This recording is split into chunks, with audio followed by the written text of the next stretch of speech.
Hello everyone! Henlo, how's everyone doing today? I am back.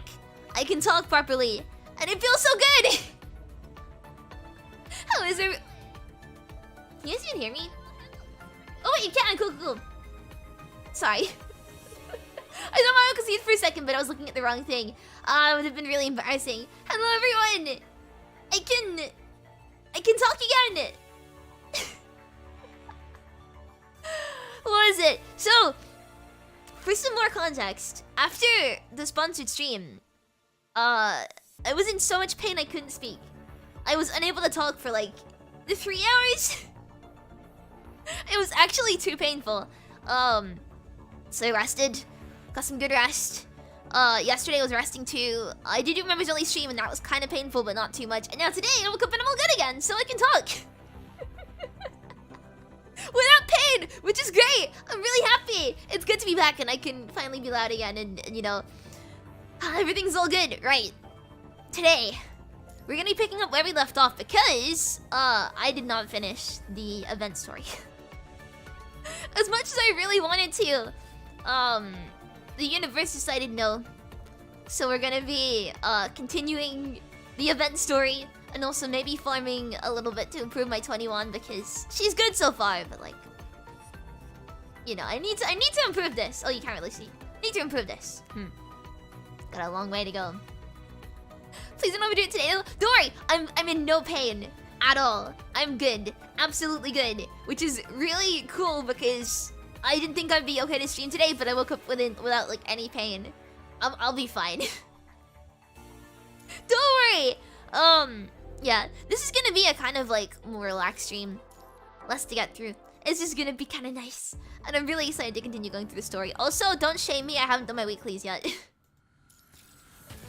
I haven't done the siege yet. I'll do it later. But you know.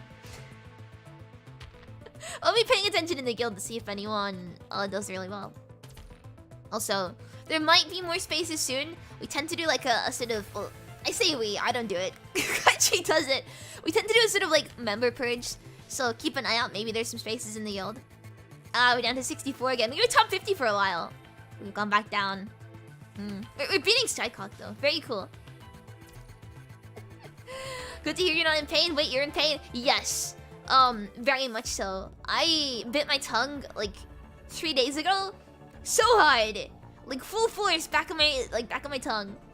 And no, it hurt so much that I couldn't talk. It was so bad. Anyway, we're good.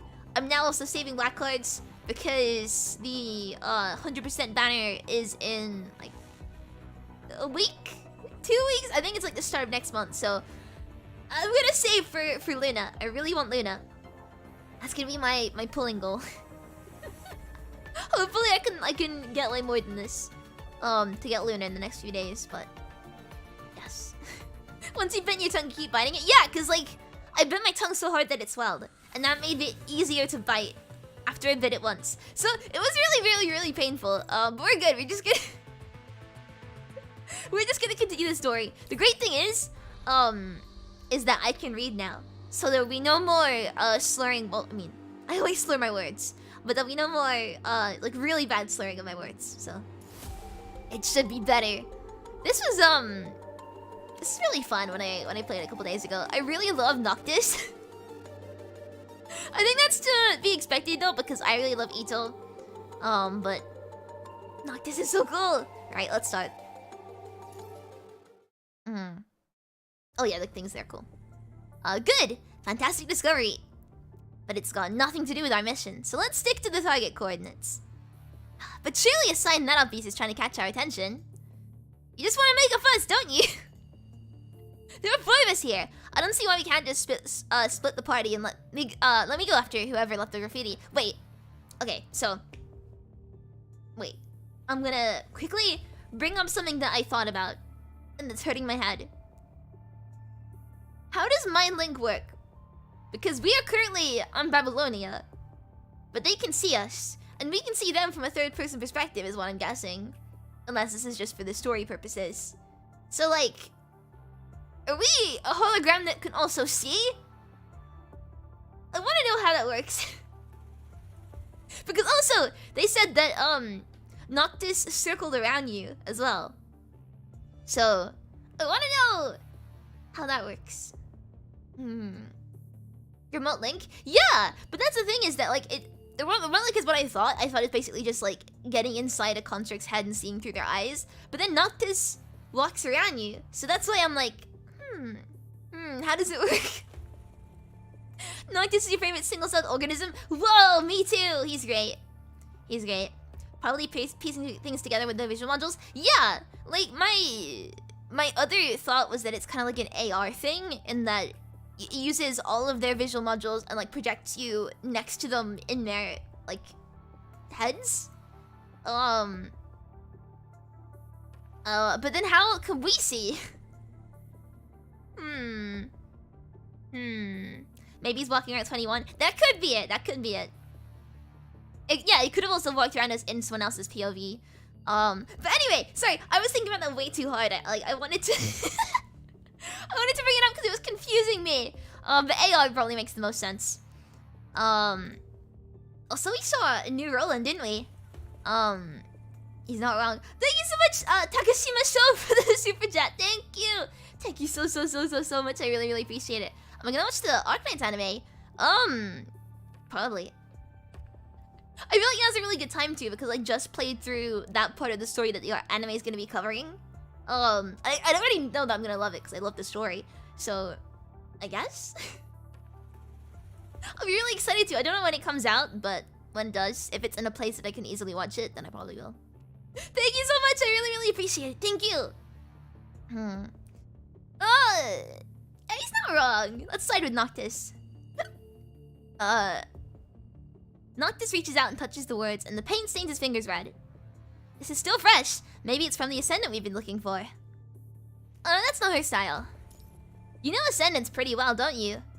Rare says impassively, and you're not sure if she is simply stating a fact or teasing you. Fine. That means we got a third party involved. What do you think we should do next? We can't go up the mission, but we shouldn't let go of such a glaring trail either. So, we go after them! Send one person to investigate the coordinates with me. The other two will look for our mystery guest. Well, we can't leave Noctis and 21 by themselves. Neither of them is good at checking, per se. And also, Noctis feels like a danger to himself. Just with, like, you know, how little common sense he looks like he has. Oh, the anime comes out on the 28th. Ah, on Crunchyroll. I don't think I have Crunchyroll, but I'll have a look. Thank you for telling me. That's really good to know.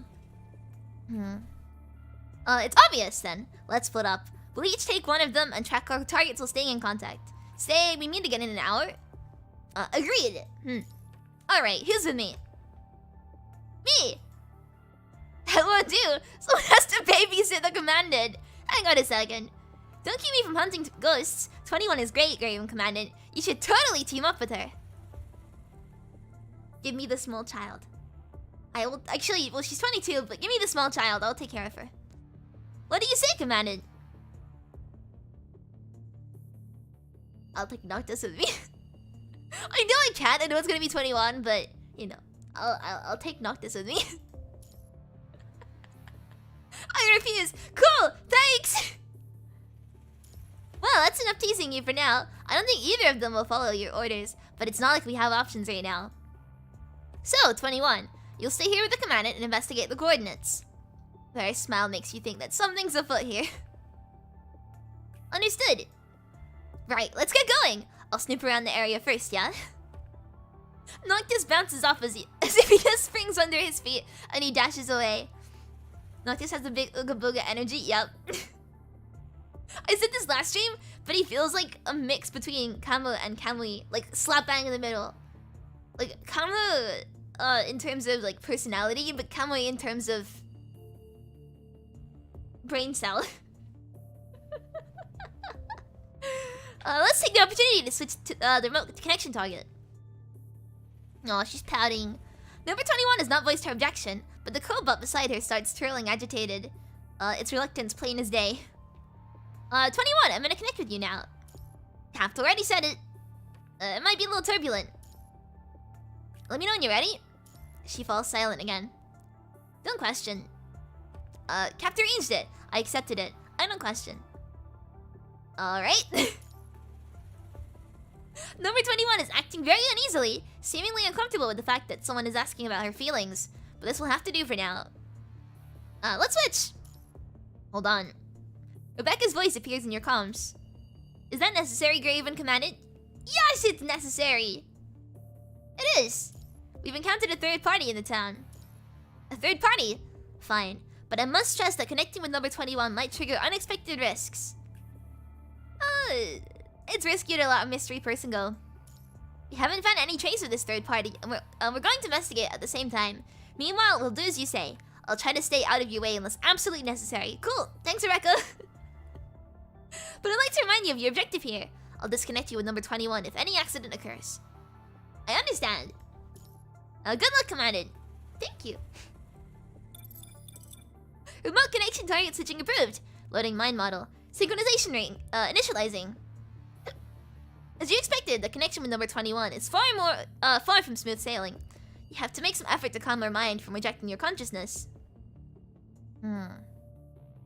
When you open your eyes again, you're looking from number 21's perspective. Ah, yes, I see. So you do look from their perspectives. I get it now.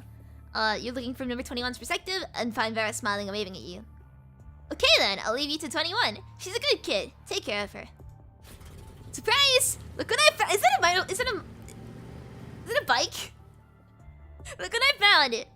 A speeding police car stops before you. Noctis pokes his head out from the rolled down window wearing a pair of sunglasses he's found, whistling loudly.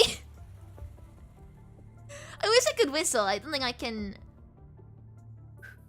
That's about as close as I get to whistling. That's really bad, isn't it? Almost did it! Wait, I got this. Nice! Sorry, that got me way too excited, but I haven't whistled in like ages, so...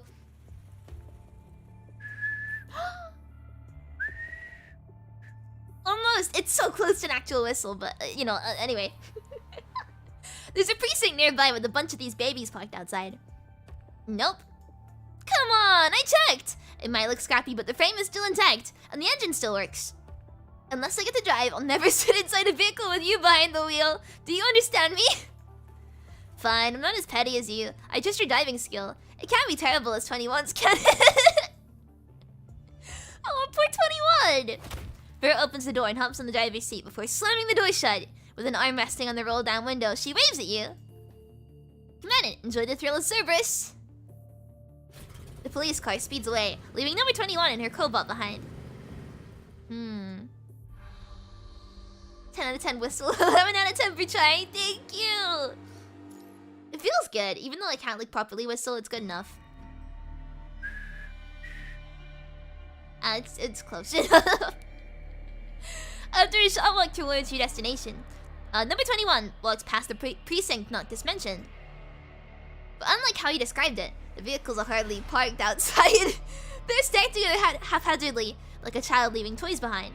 You wonder how Noctis managed to pull a functional car from this pile. Cars! Intrigued, number 21 inspects the cars closely. She observes the closest one to her, the paint on the vehicle scratched, her image reflected in the car window. Bang! As she watches closely, a frail and skinny palm slams on the other side of the window, accompanied by a child's laughter. Oh god! Ah! Startled, number 21 jumps back. The next second, the handprint on the dusty window vanishes without a trace, leaving no mark behind. Before you can stop her, number 21 fires her laser cannon toward the window, tearing a wide hole in the car, revealing the empty seats inside with the shattered glass.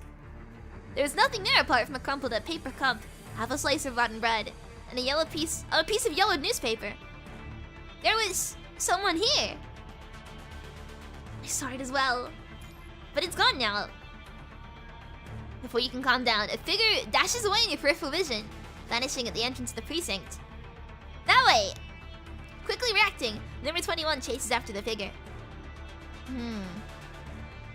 The precinct is filled with things, unorganized and packed, and you can smell the moldy cardboard boxes in the air. Everything is reminding you that people used to work here. Number 21 knocks over a stack of folders when she enters, and they fall over the floor. A monitor terminal on the desk seems to be awakened by the commotion as it turns on and shows a video of a football game. Power is still running in the town at minimum capacity. The top right corner of the display writes, Rec, as if the owner of the terminal left a seat in the station for some reason, leaving behind the game recorded the night before and played during work. Number 21 frowns and stares at the terminal. As the camera pans to the close-ups of the players' faces, she raises her hand. Wait. Right after, the terminal is blasted into pieces by your laser cannon, leaving behind a wisp of black smoke among the shattered parts. Was that really necessary, 21? There were people inside. I don't... 21! They were recordings, they weren't real. Why record them? People sometimes record things so they can share it with other people who can't be there. Wait! No, I have another question about contracts. Thank you so much, KK1 for the super chat. Thank you, 21, so cute. Oh, hey there, Evie. What are you doing here? I'm her babysitter for the day. Thank you so much. I really appreciate it. Thank you. I have a question. So, construct memories. This is like big brain. Are they photorealistic in that they record everything, or are they like human memories, in which case they record the important parts and let the imagination piece them all together? Because if they record everything, how many, like, what kind of massive storage servers do you have to store all of the construct's memories? But if, well, because they obviously wouldn't be able to store them locally, because, no, that's just too much. So then in that case, do you just remember the important parts and like let the imagination do the rest, or? Sorry, I'm getting way too into this. Because I'll explain later, yeah? Fine.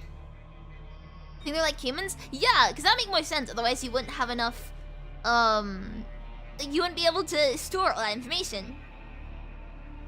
But then if that's the case, like how do they remember everything? Having a perfect memory would mess with mine. Actually, good point. Very good point. I didn't even think about that. I think that's very clever. Because I did not even think about that. She looks around the dim and close space. You can feel an unknown sense of familiarity capturing her through your connection. There should be a photo on this desk, you think?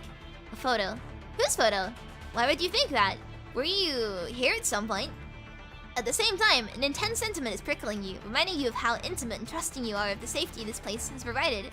The nostalgia is so intense that you can feel your heart aching. Officer Byron, you're here. Wait, why does it sound familiar? Who's that? Number 21's body tenses up, her head turning left and right, and she changes into an attack stance. Laughter.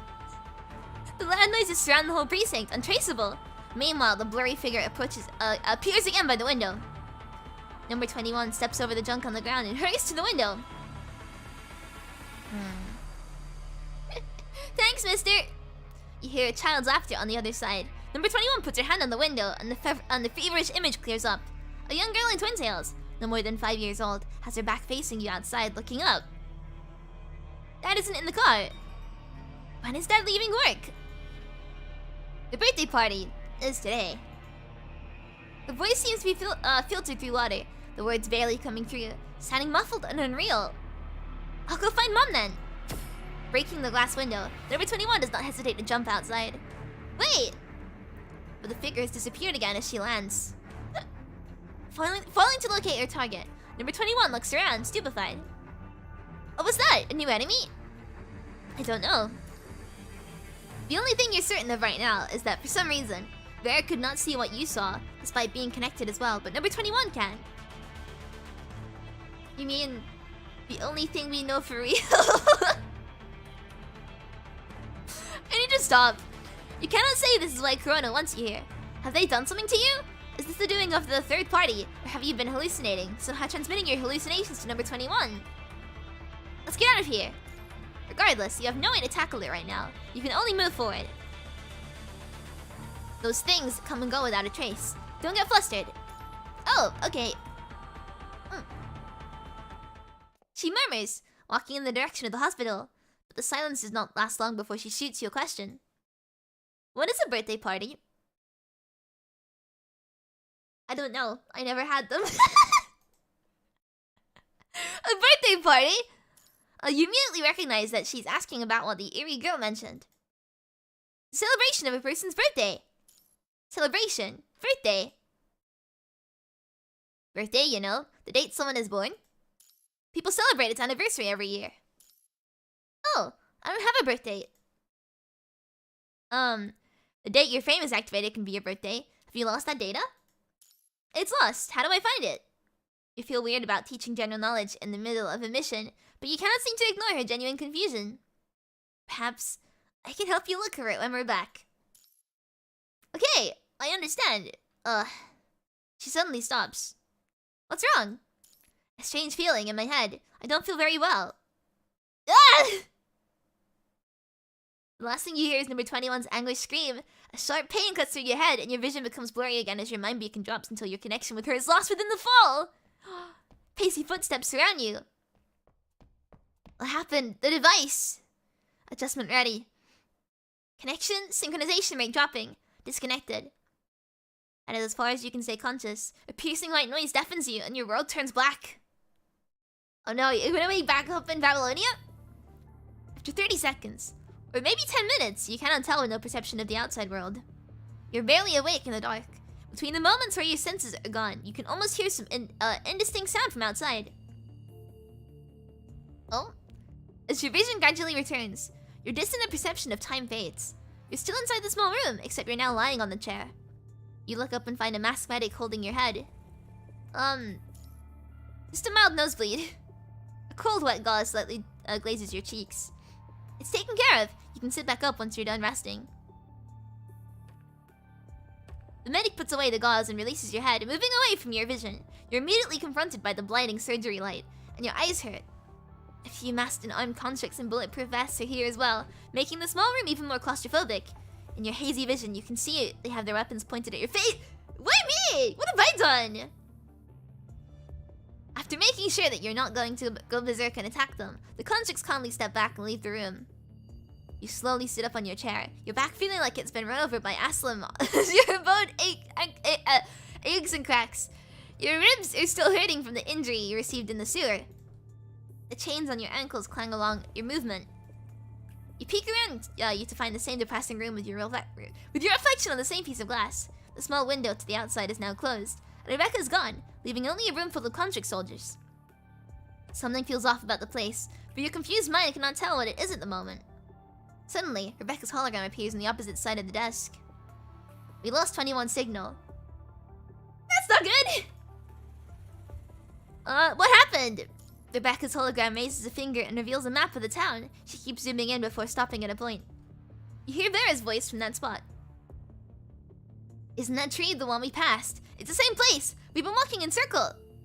This is the 5th time! 5th fucking time! I swear I'm driving in the opposite direction! The route map says we've been encircling outside it. Has 21's comms reconnected? Not yet, don't worry. What could happen to that little monster? Stop driving, let's get out. We can't mark our position clearly on the car. Alright. This is surveillance. No, this is a warning. Your every move is being monitored. Despite knowing this from the beginning, you cannot help but look up and meet the silent gaze behind the narrow window. You better bring 21 back, Evie. I will! You think you heard Vera muttering for a second there. And then the projection shifts back to a scan of your body. Next to the graphs you do not comprehend is your heartbeats. The projected line jumps up and down inside this tiny room, and you feel that even ideas in your head are being dissected and watched. Don't be nervous. How do you know that? For some reason we lost all signals on 21, and the Cerberus captain couldn't connect to her comms either. She just vanished like a snuff candle. Since you were connected, you were also forced to disconnect, bypassing the system and stressing your mind. Others would have been out for hours, but your condition means you've only lost 13 minutes and 26 seconds. We're progressing nicely. You seem to have found some interesting leads, didn't you? I noticed that you had stayed for quite some time at an unrelated location. He's trying to fish information out of you. I would have reported it if I found interesting leads. Fine. Given the situation, the plan's changed. Vera seems to be in trouble, so you'll be connecting with her. After you deal with that, you'll return to where the leads were and continue your investigation. What about Our guys are investigating why she was disconnected. Just prioritize your mission. I'm not the missing construct? Hang on a second. Chrono's intention is clear. I just want you to work like a mule as fast as you possibly can. Is there a plan B? Excuse me? Rebecca's slightly stunned by your question, but she quickly grins again, with the same sweet, gentle smile. The only term for you leaving this place is obeying our order. Do you not understand that? I have a better offer. Very skilled. She could have not simply gotten lost, but the fact remains that even she did not have time to search for number 21 in Corona's recording. More importantly, you need number 21. You're not sure why yet, but she's the only one you can feel, hear, and see those eerie illusions. Let me connect with 21. The Parliament's condition is to keep the commandant safe, and members of the task force are not included. Given how relentless Corona is, it's highly possible that they would abandon their search on number 21. As long as her mind is working, my mind beacon will find her. I can do what your machines can't. It'll just burden you and waste our time. No, it won't! No, it won't! She's great. She'll keep us safe. Isn't this the first time you connect to this construct? Let me tell you a secret. The Cerberus commandant has never connected with 21 before. Do you know why? I don't care. You know what I care about? I care if you finish your mission, and you should care if you can leave this place alive. Getting what we both want requires the same thing. We're on the same side, not opposite now. Not now. You don't know this construct as well as we do. Our data shows that her mind has never been stable. Connecting with her was risky in the first place. I don't care. If I cared, I would have asked, but I didn't. If we are forced to let you carry out what they've planned. Rebecca's pressuring you, but if this is part of what they have planned... Do we tell them that we're hallucinating the voices again? Do I tell them about YouTube chat? Do I tell them about you guys? Tell them I'm hallucinating and hearing things? Or do I just not say anything? So there are these people that are watching me right now, and commenting on what I'm doing. Why didn't you report it? The smile fades from Rebecca's projection as she shifts to posture and leans forward. I'll make you take the funny meds? No, it's fine, don't worry about it. I wasn't sure why I could see them. Your mouth goes dry at the absurdity of reporting a haunting to your superiors. But 21 could see them too. I don't know why, maybe she's special. Rebecca pauses for a second before smiling again. The image of the woman who has been threatening you has completely vanished. Very well, I see. Operator. Warframe. Follow what the commandant said and act accordingly. But the device is overloaded in the accident. Considering the maximum threshold of the commandant's mind beacon, it's best to only connect to one construct. You heard him, commandant. I understand. Okay then, prepare to connect. Please put on the remote connection device.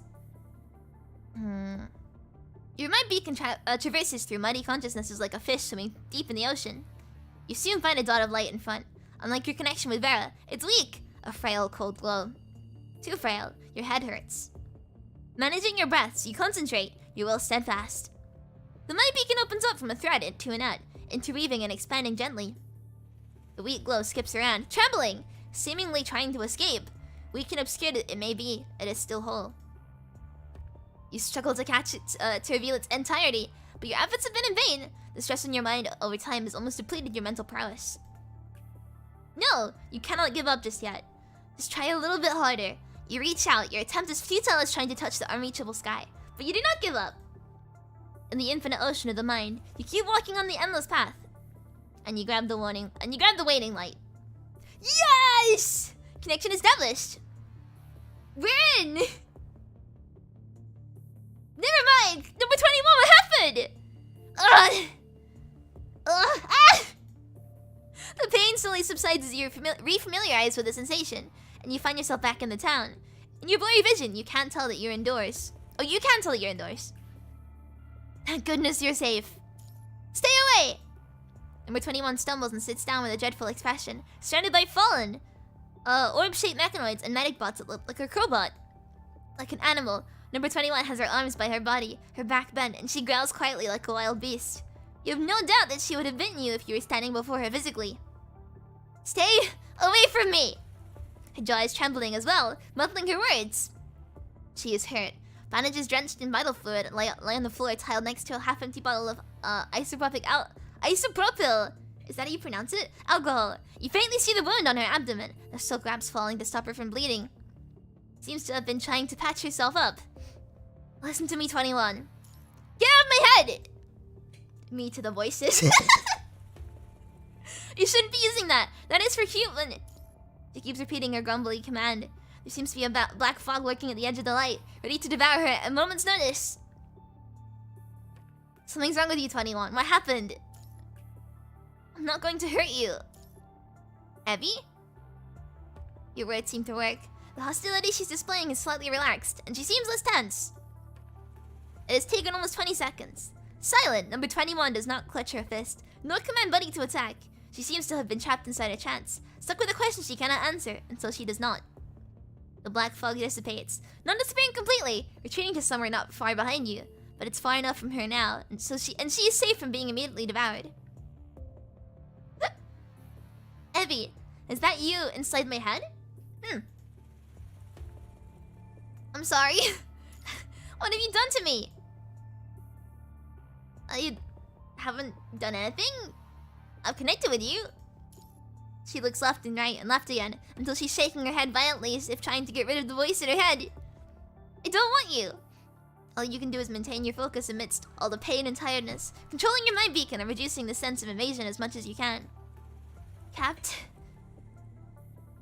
we have to look for Vera ourselves. I have to find Capt. Number 21 mumbles to herself and briefly quiets down. Despite feeling her rejection, you can feel the connection stabilizing. She does not trust you. Even though you connected before, her attitude is not softened. In fact, it's gotten even odder. The hallucinations seem to have affected her quite a bit. I hate strangers inside here. She points at her head. I won't prove your mind, I swear. This is the best you can promise anyway. Okay. She replies concisely, her tone suggesting that she will terminate the connection forcefully if you make her feel uneasy. I'll listen to you for now. Let's treat your wound first. Okay. After stopping the bleeding with a frost patch, number 21 asks you again. What do we do now? Investigate the coordinates, I guess. Complete the mission, then we'll find Capt. Did anything happen when we were disconnected? I followed my orders and arrived here, finding traces of battle. Traces of battle? Yes, and then the headache. I don't know what happened. Just be safe. Let's look around this place once more. Okay, right, we're gonna look. She answers quietly. Your mission officially begins. Number 21 is no longer alone. Friend acquired! Let's go, let's explore together.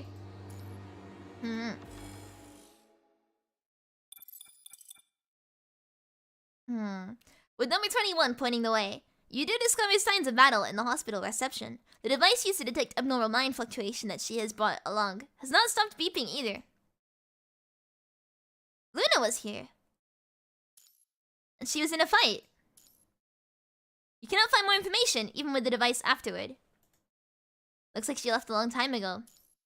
This feels familiar. Indeed, ever since you entered the hospital, you've had the same feeling, just like back in the precinct. Not before the connection. You only felt it after connecting with me. Yes. As she answers, number 21 walks forward alongside the hallway, guided only by instincts and the thumping familiarity. The creepiest thing happens. Blurry white shades appear on number 21 like a scene straight out of a movie, and then the hallway is filled with these apparitions in white gowns, walking back and forth through her. What? Alerted, she raises her hackles with like an agitated beast, looking around and growling at the shapes approaching her. They're just illusions, they can't hurt you. A strange girl appears again, ahead of you, her hand holding a bundle of daisies. Standing opposite her is a gentle-looking shade. My dad's coworker gave me that. The image is not clear. You can only vaguely see the profile of the girl. The person opposite her bends down slightly, patting the girl's hair. You can almost feel the soft touch on your skin, the scent of rubbing alcohol on those hands, and the love of the tender movement. Stunned by the peculiar warmth in her chest, number 21's defensive raised arms lowered to her sides. I just want to go back with you, Mom. Mom? Number 21 approaches the shade instinctively for a closer look, but the moment she steps forward, all images disappear, leaving behind the medic bots and equipment in the dilapidated corridors as if nothing has happened. We're there. She pauses for a second before deciding to ask it out loud. Were there experiments here? Maybe. Experiments? Machines, pill bottles, people in white gowns, medic bots, scientists. Is this a place they perform experiments? She's alarmed because she's mistaken doctors as scientists. It isn't, despite looking similar to a laboratory. This is a hospital, a place where they treat other people. Treat? They take away the pain and hurt people are feeling. She shakes her head slightly. Experiments cause pain, not take it away. This place treats people, not experiments on them. It's different from a research institute. I understand it now. Looks like we aren't gonna find anything else here. Let's go meet it with Vera. Number 21 takes one last look at the end of the hallway, recalling the warm sensations she never felt before, and a sense of disappointment lingers in her mind. I understand. Oh. Look at the chapter's name. Oh! But this chapter? Or like the overall chapter? If I get Luna from 100%, will I read Luna Interlude? Yes, I will, if I get Luna. I really want her! I want her so badly! So, I'm gonna pull when the 100% banner comes out. And then if I get her, I'll read the Interlude. I really hope I can get her though, because she looks so cool and so much fun. After confirming Vera's current location with the Corona agents, number 21 begins her track. She slows down when she passes the precinct again. It's different. Huh? The car with the broken window is gone. Take a careful look around, and the police car with the broken window has indeed disappeared. As you search, the sound of an engine starting appears behind you. Oh, let's go then! Oh. Oh yeah? Nice. Oh, that sound is from there.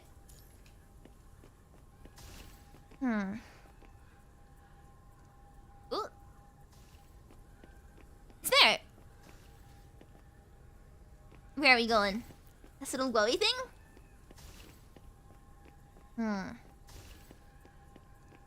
I like the little bot spinning.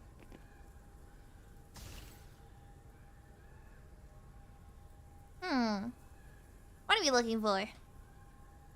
It's gone. Guess we're gonna keep going then? Don't look how quiet it is. I don't want any jump scares.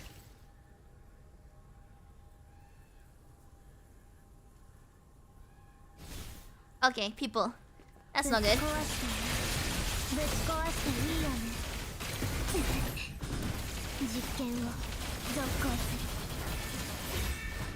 Oh god. Please just give me 3 reds! There we go. Can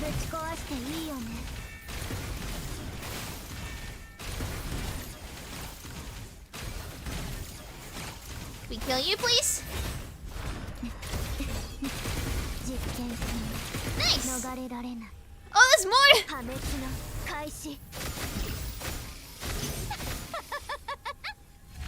Oh, here we go.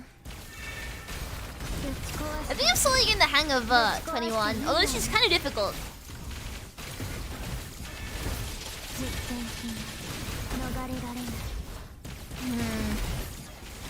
Here we go. All clear. I sense gaze. I'm being watched. We're being watched, okay. What was the idle animation actually? I do like her stopping running. That's really cute. What's this? Whoa! That's kind of cute. The 21's the hardest to learn how to use? Yeah. Oh god, this is a dead body. Cool. Eerie doll laughing. It's the doll that was following me. I feel it. Do we have to go up to it?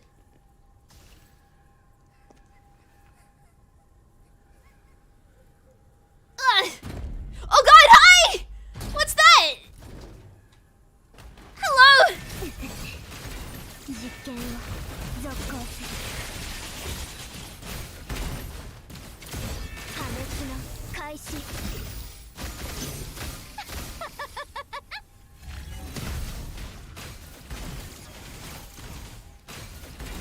Alright, come on, we can get this guy.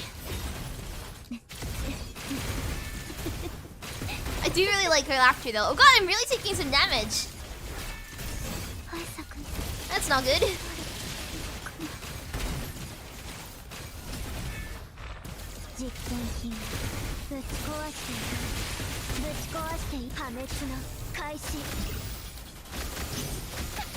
There we go.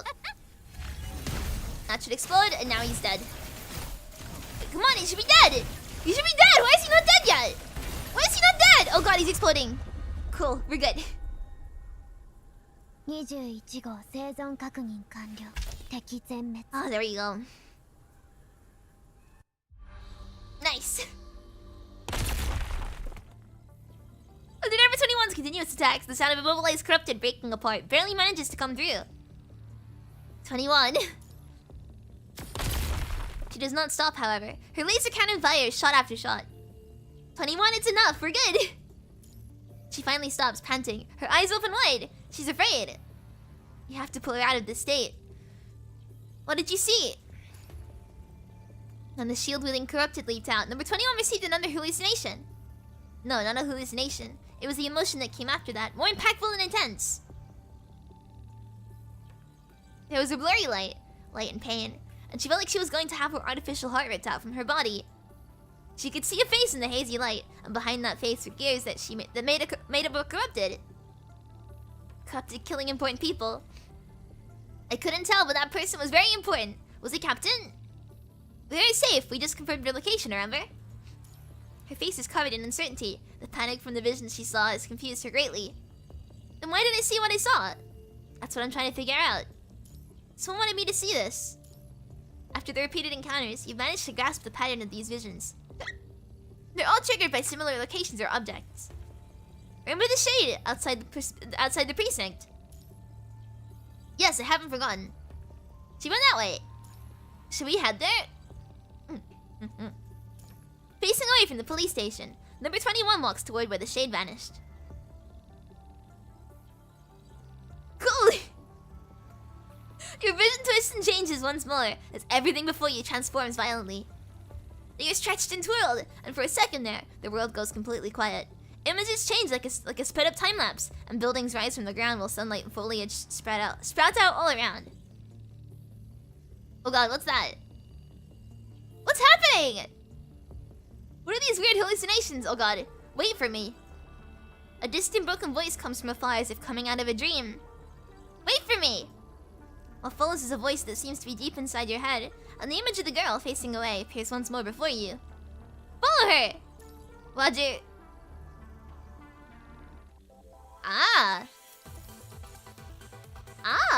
Interesting. I really like this. Also, I'm glad it's not too scary. I'm very glad. Because I'm a big coward! There's a stranger hiding inside your walls. Oh no, we're good though. I think we're good. I'm really enjoying this as well. Wait, 1 second. There you go. Wait. I'm just gonna check something. Yeah, this is really There we go! Don't run around! You'll make me worried, running around like this. The sound of girls playing echoes on the trail in the woods. The non-existent sunlight shines through the withered branches, almost warming up your face while leaving the lower half of your body cold and chilly. Come on. Two blurry shades chase each other, one of them turning around and waving. Take my hand!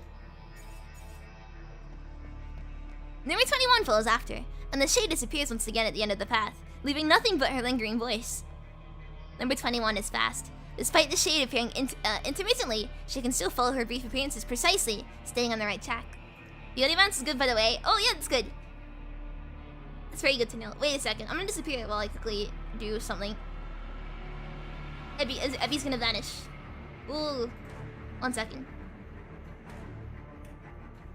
1 second. I just need to fix something and I'll reappear in a second.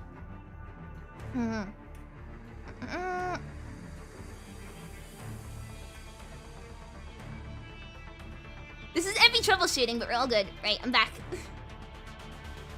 Don't worry about it. I'm just gonna fix something. One vision after another. You feel like you're in a dream, trembling as the scenery shifts in and out of the bright sunny day. Abrupt emotions take hold of you. You sweat underneath the connection device. You can hardly tell whether you're on Babylonia, inside Krona's interrogation room, or if you are physically standing on the rotten land. In this torturous back and forth, you're almost lost in the current. Except the white construct, constantly moving, is there to remind you that this is real. The light grows dimmer amidst the clouds. Air and dust form a thick, moving storm, and the wind bellows like gray waves crashing to the shore.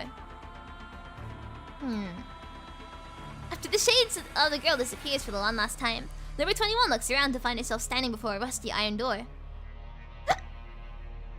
Yay, hiccups! The night wind howls and an unearthly light. An unearthly light shines overhead, casting number 21 in the shadow of the giant house behind the iron gate. You look toward the source of the light to find a full moon setting in the west. Moonlight shines through a crooked gap extended from the roof to the wall, covering the debris lying outside the house. Ah, in we go, I guess then. ちびっこもう行こう Let's go. Get in? Explosion somewhere. I guess we're gonna go around. Go to the nameless mansion. It's very spooky. Oh no. Is this it?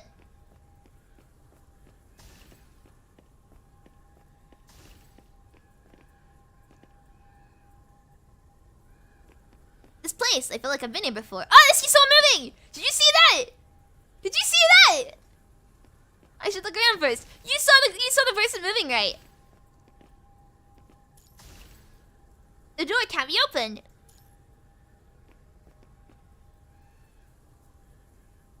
I just need to check. There's stuff going on in the window. The window's like all shiny. I think it's more like a visual glitch than anything else. Oh no, it's not. It's flickering. Cool. Is Roland? Is that Roland's shadow? Interesting. Very interesting. The wall is cracked because of the explosions. Wait, can we break it?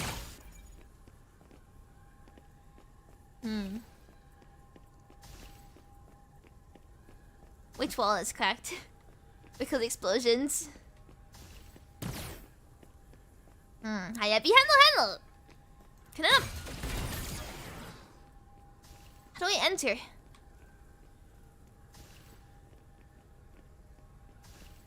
Oh, this! That's not a wall, that's a fence! Anyway, I'm in now. Oh, swing! I'm gonna go on the swing. Can we go on the swing? Aw. Engine's found! Let's head in. What's this? I don't understand. It's like a code. I see some special colors in the yard. Oh, not a puzzle! Oh, god damn it. Hee. Late child can in the house. Don't worry, Anna will tell you what to do.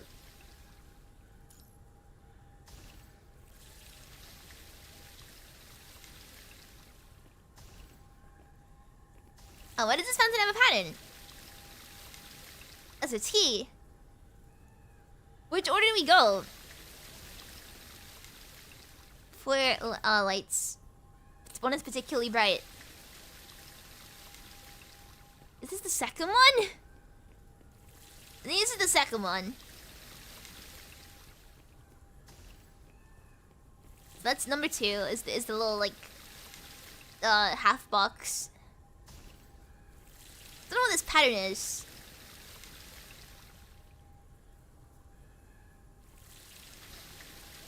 I mean it's 3 or something?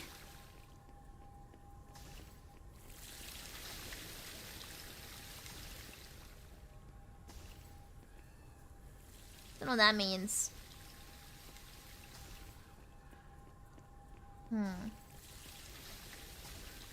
F on the door. I mean, we can't put a voice here, right? What is that? Is it like 4? It's 4 things, right? I think that's 1, 2, 3.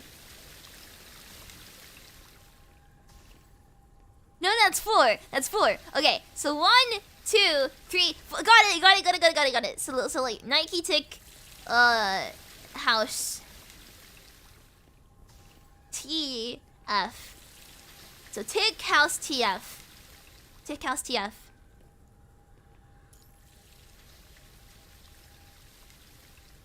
It's tick. What are these symbols? Okay, tick house T F. Is it on the T? What's the T? There we go! The door opened! I'm big brain! Look at me go! 21号生存確 I'm 認 really proud of that. 敵全滅 I'm really proud. With a crisp ping. Oh, I missed that. With a crisp ping from the spring in the lock, the door opens. Your vision twirls and a dreamlike scene unfolds before you. The entrance is clean and tidy, with sunlight shining through the window from outside. You can almost smell the freshly baked bread in the air. The tiny speckles of dust spin and float in the light. Didn't that's the door? No! I did it! I got it right! Because there's 3 tiers to the fountain. The second light was on. I don't know about the box, it was just the other one out, like other one by itself. And then the F had a 4 next to it. You can hear the ghost's laughter coming from deep inside the room. Everything is calm and pleasant. The bizarre vision takes you aback, but the sense this has happened to you, that this is a real memory, is unmistakable. The sensation is also transmitted to number 21, who is fully synchronized with you. She almost stops breathing, and you can feel the angst and confusion in her boiling mind. As if unconsciously, she walks into the living room.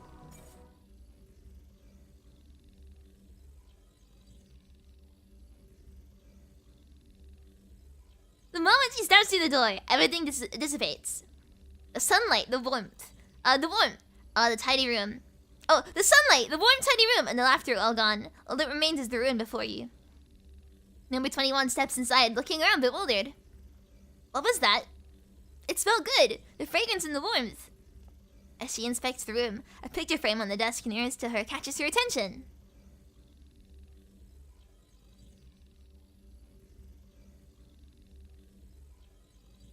Ah. I see. I see. Time has left its marks. The broken glass cutting across the photo. Your gaze goes through the dusty air, past the cracked glass, traveling through time, stopping at the faces on the photo. Faces that you recognize. You've seen them before in another mind. Jumbled thoughts fly in your head as you try to come up with the perfect answer to this, but it's all in vain. This is a memory. Luna's memory. It's all clear now. You have Luna's memory in your head. Employing the spirit of OS to infiltrate the commandant's link. Reverse control established. Wait! Hang on a second! Oh shoot! This one's the closest place to the Ascension Network. It's not somewhere a human mind like yours is worthy of visiting. Asimov! During a memory flashback, you'll be completely pulled into a memory spiral. This overload of information will make you unable to control your body and perceive what is happening around you. In other words, you will randomly fall into a chaotic storm of memories without warning. Some of your repressed or supposedly forgotten thoughts. Madness, hatred, the desire to destroy. The corruption of the mind from the polyphage seeps into you. Yet so does the yearning from Luna. Numerous fragments of memory will bombard your consciousness. Bombard your consciousness. What is happening? What?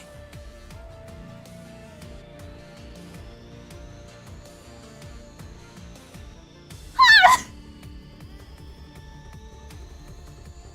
This is the will of the Ascension Network. This is my destiny. Faces spin and merge and switch in your head, and you can no longer understand the broken words spoken by their gaping mouths. Noises and images flood your consciousness like a dam burst, and you're lost in the memory current, floating aimlessly in the dark ocean, your hands grasping the air to no avail. Luna! The invading darkness is picking up the pace, the only light in the air diminishing. Lucia! Your mind is dragged back to reality. By a sharp pain, you open your eyes and you do not find the polyphage, nor Lucia, Asimov, or the dying Luna. You only see the reflection of a pair of gray pupils inches away from you. You were losing your... Wait, does that mean... So that means that number 21 is actually in front of us. Okay, mind like is starting to hurt my head. But you were losing your mind. It was messy. I didn't feel good. Number 21 throws away the pieces of broken glass in her hand and roughly wipes away the vital fluid dripping on the floor, her reflection in it distorting and vanishing with her action. It is then you can see what has happened. She has cut herself with a sharp object and her vital fluid drips down her sleeves. Pain wakes you. Oh, I'm sorry! Also, this music goes really hard. Sorry. She repeats the word you just said, seemingly confused by what it means in this context. I'm sorry you had to hurt yourself to wake me. Number 21 shakes her head. Despite not seeing her wound, you can tell she's made a deep cut based on the speed she's losing vital fluid. But she still looks calm and composed, as if the pain is nothing extraordinary. It doesn't compromise my fighting. Do you know the people in the photo? Did they send you here? What do I do next? You seem to have found some interesting leads, didn't you? I noticed that you had stayed for quite some time at an unrelated location. After you deal with that, you'll return to where the leads were and continue your investigation. The vague stance Corona has been taking now makes sense to you. Leads no longer meant the fluctuating mind or the marks left by the third party since then. Before you, the environment alternates between dark and gloomy and bright and colorful. Is this what you wanted me to see? How does mind link work? It works great, thank you! Nice.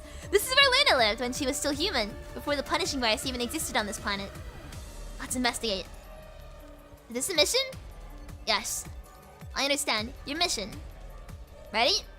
Yes.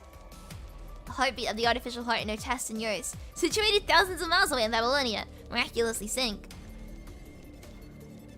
Ah, this is getting so good! I really love this! Ah! Why is the story so good at this point? I'm loving it! Number 21 steps inside. The floor is tiled with dark, dirty, moldy wood, squeaking every time she steps on it as if it's going to break her at any moment. Confetti can be found among the dirt in the corner of the living room and on the spiderwebs on the roof, ironically celebrating the gloomy idleness. A black moth flaps its wings. It looks exactly like the one number 21 first saw when you entered the town. Thank you so much, Black Mage 002 for the super chat. Thank you. Thank you so much. Did I watch ReZero? You were thinking it'd be funny if they had ReZero protagonist VA for Noctis because 21 VA did a character that likes the pro tag. Ah. Thank you so much. I really appreciate it. I remember I tried to watch a little bit of ReZero. Like for the first few episodes, and I couldn't get into it for some reason. I might go back to it because I really love the look of the characters, but I just couldn't get into it. If that makes sense. Thank you so much. I really appreciate it. It was years ago now though, so maybe I'll rewatch it at some point. It flies past the broken chair, the bodies of dead corrupted, and the darkened bloodstain on the wall, stopping at a piece of colored paper hanging from the roof. By the time it spreads its wings again, it's transformed into a beautiful, vivid butterfly. Wherever it goes, the crimson stains and cobwebs gradually fade and vanish into the wall. The patterns in the wall start to brighten and clear up. The butterfly passes the long dining table, and the candles light up one by one, their tiny flames quivering, warmly illuminating the room. Pleasant and happy sounds come out from the television. The stuffed animals scattered on the floor revert back to their clean, fluffy selves. The dead flowers in the vases bloom once more into beautiful daisies. The butterfly keeps going, flying up the stairs and vanishing inside the shadow where it turns. Lena, have you started tidying? The girl walking out of the shadow has short, shoulder-length red and black hair, and a youthful face. A party hat made with papers sits slanted on her head, and confetti covers her shoulders. Aww. Despite her age, there's still a sense of resolve in her expression. Lucia? You turn around and look. A wooden rocking horse drifts back and forth by the fireplace, the sound of water boiling coming out of the kitchen, television playing a show. But there's nothing. No one beyond that. Lena, stop standing there! Come on, I know you can hear me! Me? Those words come out of number 21's mouth. Your confusion has been brewing inside her mind. There's no one else here! Before you can react, an unexpected combination of gripe and joy overtakes you, compelling you to act. But it's so difficult to pack them up. You shiver at the words you just spitted out, but you're no longer in control, as line after line comes out of your mouth like capsules coming out of a gacha machine.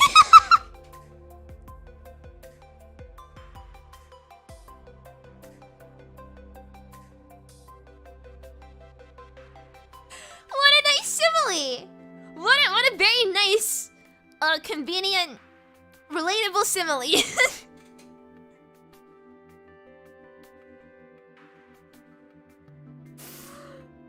Oh, is it telling me to pull? Is it telling me to pull? Is that it? Should I pull? Can we get a gacha machine after it's been fed coins? I don't know how to put them back in. Hinting you to pull something. Yeah, I want to pull for Luna. Wait. What does this mean? It'll make sense now. I should pull for Luna. A small hail of empty gift boxes piled up on the sofa seem to have heard you, and they fall over the floor, unable to bear their own weight. It's because you're impatient and open all the boxes yourself. They're for us anyway. Forget the boxes then. I'll move them into the bedroom. Okay, Lucio's the best. Despite its insignificance, getting your way when you're beginning being capricious has filled your body with the happiness and satisfaction of the mundane. But you still have to clean the floor and set the table before Dad and Mom are back. I know. You stick your tongue out. And turn around, eagerly heading towards the storage room where the cleaning products are stored. You reach out for the door, but your fingertips go right through. The illusions around you immediately melt away and the colors dull. The storage before you turns into a few empty shelves on the wall. A scrawled childlike picture painted with red crayon sits above, with "Go to hell" and "Meet Voo" written next to it. It looks ridiculous but scary. They drag you back to reality. The emotions that have taken over you are also gone without a trace. The smile on number 21's face immediately turns back to an emotionless indifference. What was that? Have 100% banner for any S-rank character? Yes! I'm looking forward to it. I'm really looking forward to it. It's like in a week and a bit, right? So I'm gonna pull then. When will be the broadcast on Bilibili? Yes, soon! I will be streaming on Bilibili soon. I couldn't stream last week because there was a restriction. Meaning that I don't think I would have been I wasn't able to stream. But this week I can stream again, so I'll give it a go. I'll probably ask people for suggestions on Bilibili at some point, but I really look forward to streaming on there again because it's so fun. Everyone's so nice to me. Anyway, let's try and think. The thing in your head was affecting me. I'm not used to saying strange words, nor smiling. I don't like smiling, but I couldn't control it. Smiling is a good look for you. Huh? But that wasn't me. Could you not control it either? Yeah, when we're in those visions, I'm also drawn in. I couldn't control myself. But I don't understand what they were doing. I've never seen a room like this or tried things like that. But something about them made me feel comfortable.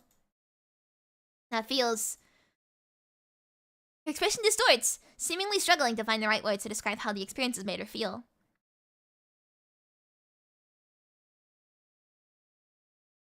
Huh?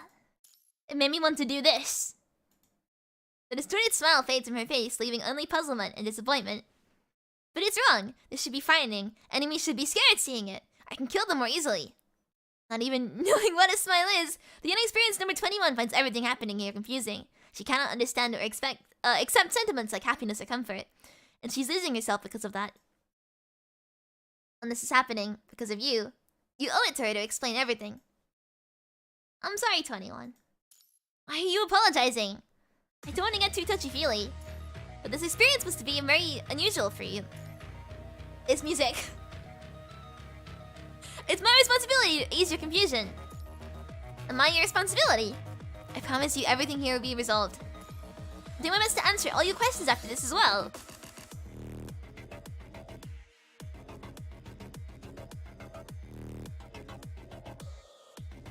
Sorry. Understood. But not now. Maybe when the dust is settled. The Ravens are still waiting for you. There is more important mystery for you to solve right now. Oh, I was enjoying that. That was so good. Such nice music. Happy birthday. No, happy birthday. Happy birthday, chat. Now, what should I do? Understood. Follow the clues and investigate.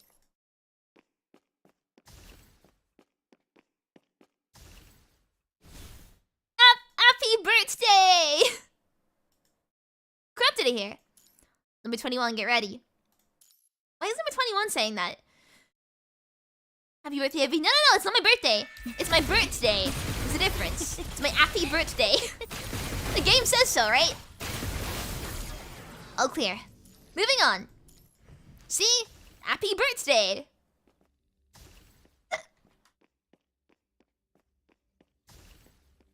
Where's it telling me to go?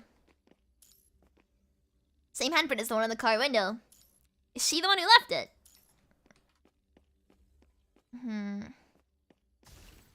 Photo! A photo! This is... They're laughing, so happy! Happy birthday!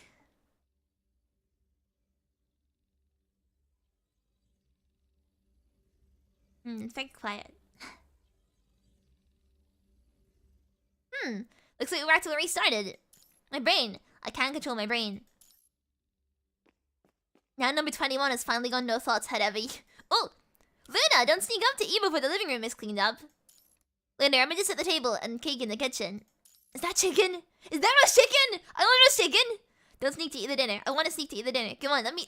I want roast dinner! Give me roast dinner! I want the chicken! I want the roast chicken. That looks so tasty. I really, really, really want it.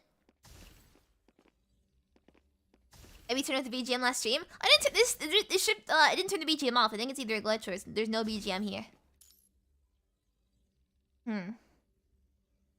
So we cleaned up the presents. Oh, we're gonna clean up the balls. No, that's not it. Clean up the piano. Yeah, obviously. There's fluff in my hand. Why is there fluff in my hand?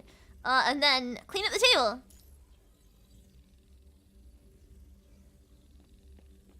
Now can I have the chicken? The living room is cleaned up!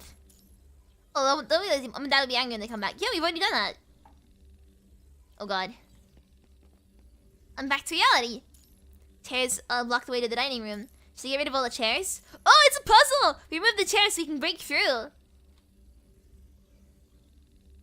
In the memory. And then we go back to the memory, right? A human. Let me put the cake on the dining table. What kind of cake is that? It's cake? I think it might have used to be cake, but snap back to reality. I was thinking the same thing too. Smells bad.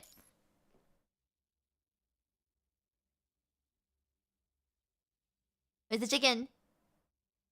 Oh, there's no chicken. Did I imagine it? I thought there was chicken. Much better. At least you asked me to get the cake from the kitchen. That's not chicken. I was lied to. What is that? I wish I could see.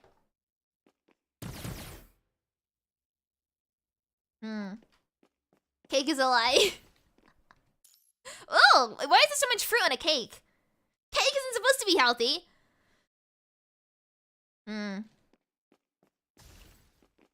A giant list there, items are huge. I'm guessing it's because we're playing from the perspective of, like, child. So, even though I'm guessing it's child scale, right? Baby scale.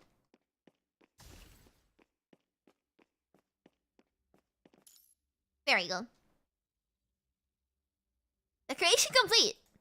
Lucia, should we start the party? Not start the party. That's that's not what I meant to say. Aww.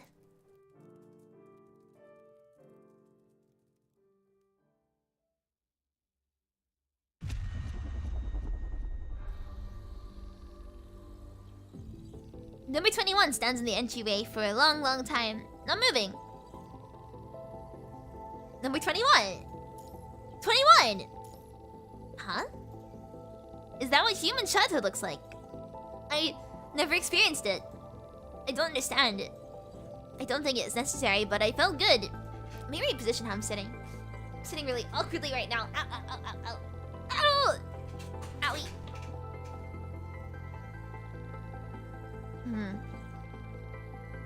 And now, is this good? Am I sitting right? Yeah, we're good.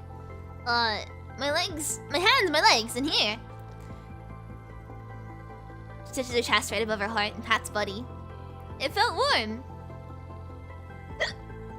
light, like I was going to float. Like sunbathing. It's called happiness. Happiness? Why would you feel happy? Are all childhoods happy? I want it, but I also don't want it. Why? I lost control. All I need to do is fight. Despite wanting to say something, you cannot in the end. Everything you're about to say seems to be futile. The pure whiteness you saw in her mind flashes in your head. It was blankness, a past of nothingness. You do not get to say anything about her choices if you have not experienced her pain. After a short break, the infuriating painful feeling returns to you, followed by a scream of panic outside the house. Hush. Number 21 listens carefully to the cry that has traveled through time. Lucia! She hears it this time. It's a woman's cry, urgent and scared. Lucia, don't come out! Take your sister upstairs! And then everything stops.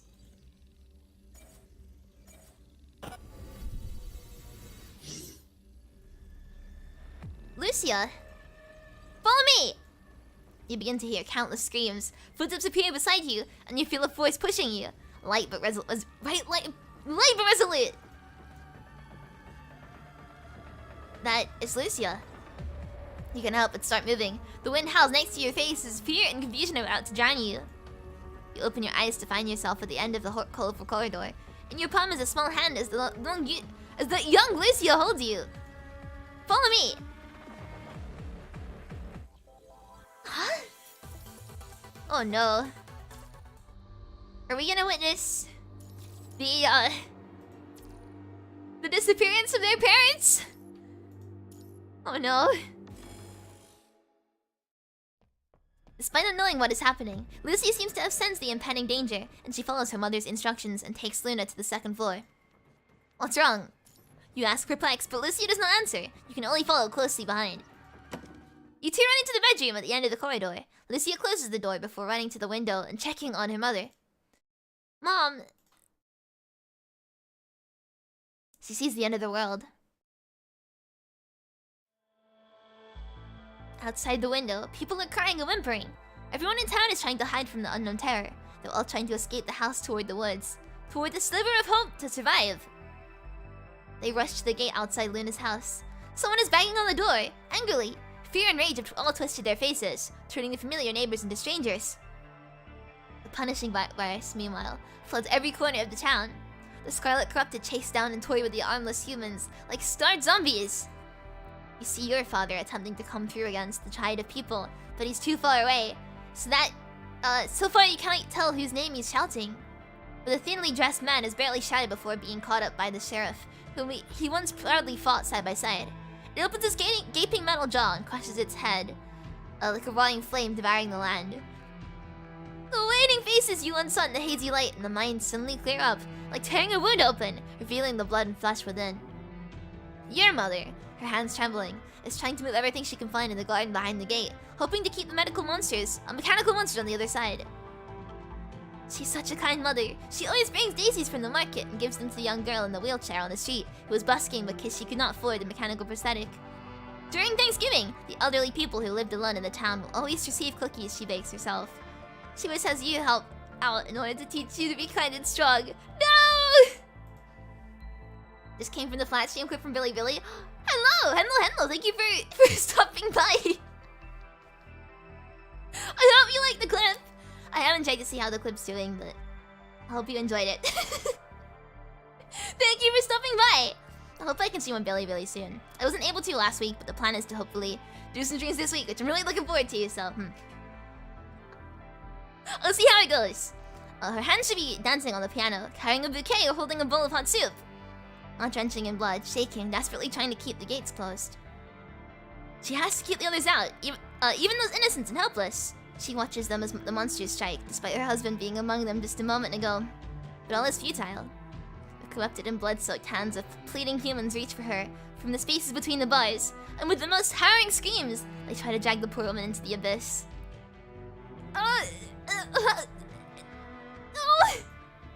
The last thing between the monsters and her daughters is hair. She turns her back to the gate. Pushing back, shaking from their unrelenting voice, she looks toward the window on the second floor where you're standing. Tears cover her face. She leaves her last words as she weeps. Ushio, protect your sister! Run! A terrifying mechanical arm pierces her chest. The blood pouring out of her scorches warmer than every embrace she's given. That's a really beautiful metaphor, but also... why do they have to make deaths in this game so poetic? Come on! You cannot tell if those who tear apart monsters or broken humans after that. Run, Luna, run! The young girl's voice trembles. Her small, delicate hand tries to grab a hold of yours, only to find nothing there. That is when she turns toward you. You see tears rolling down her cheeks, but she's not crying. She shows no expression, and you wonder if she registers what's happening at all. This time she grabs your hand tightly, the feeling of her warmth and soaked grip uncomfortably realistic. Then she drags you and runs. Run. But where to? What are those things? She knows her parents are gone and no guardian angels are here to save them. They don't deserve it? Have they done something wrong? Mom never told her. Where should she go? Your eyes are soaked. Lucy has grabbed one of your hands, so you use your free arm to wipe your eyes. Nothing has ever poured out of you like this, save for vital fluid in previous battles. Approaching the bedroom door, you trip on a doll and fall. Your visuals dropped. Time seems to dilate at that moment. You notice the doll that tripped you is an ugly stuffed frog. No! This glass eye is so bright with lips sewn on its woolly fabric. I've seen it before. It looks fluffy and soft, unlike the first time I saw it. Oh. Those thoughts occupy your mind as you're about to fall on the ground, but someone catches you. You land instead in a tender, somehow briny embrace. What happened?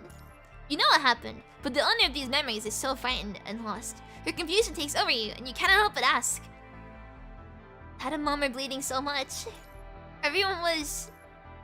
Lucia holds you in your arms, trying to warm her sister with her own body's warmth. She takes a deep breath next to your ear. Your face is buried in her arms, so you cannot tell her expression.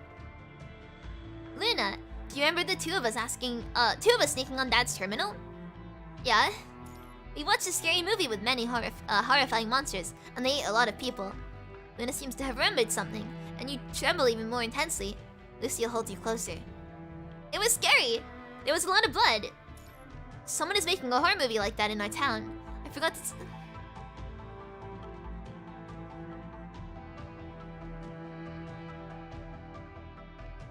Why is this the thing that gets me? Why is this the thing that makes me cry? Come on, no! Out of everything, this is the thing that makes me cry? Oh. I forgot to tell you. How did you know? You hear a loud, dull thud from downstairs. It spreads to your ears like a raindrop falling from a pedal in the mud. Lucy is breathing harder now. Dad told me, and he said not to tell you. He wanted to scare you. Really? It's true! Luna, I never lied to you. If I do, I'm a rat! You scared me! More tears roll down your face. You can feel a comfort soothing your fear, despite the real you knowing that this is a lie underneath. I'm sorry, Luna, but you're part of the movie as well. They can only shoot it once, so you have to listen to me and perform well, okay? I don't want to. I just want to find Mom and Dad. The sound downstairs is getting closer. The clear and hollow metallic but dull echoes. No! Come on, why is this so sad? Listening a hug, Lucy instead grabs your shoulders and looks straight at you. The tears on her face have almost dried, and she's never looked so serious. Interesting punishing Raven player? Yes! I've been playing for a while now.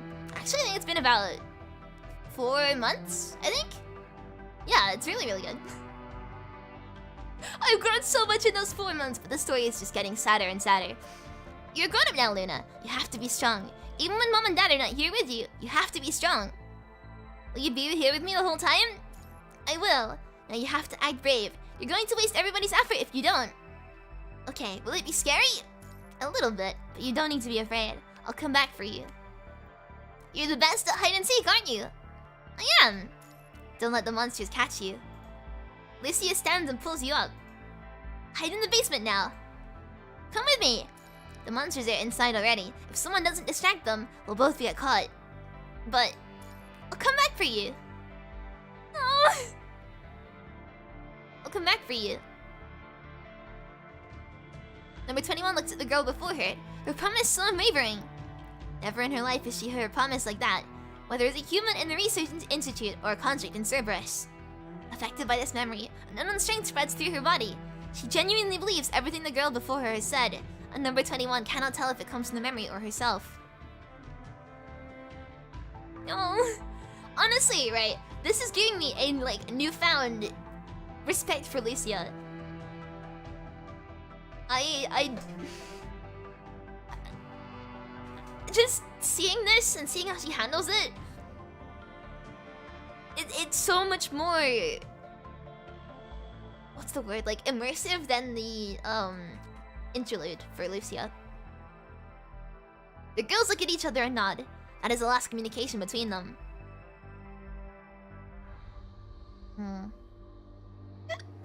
Lucy's a Giga Chat sister.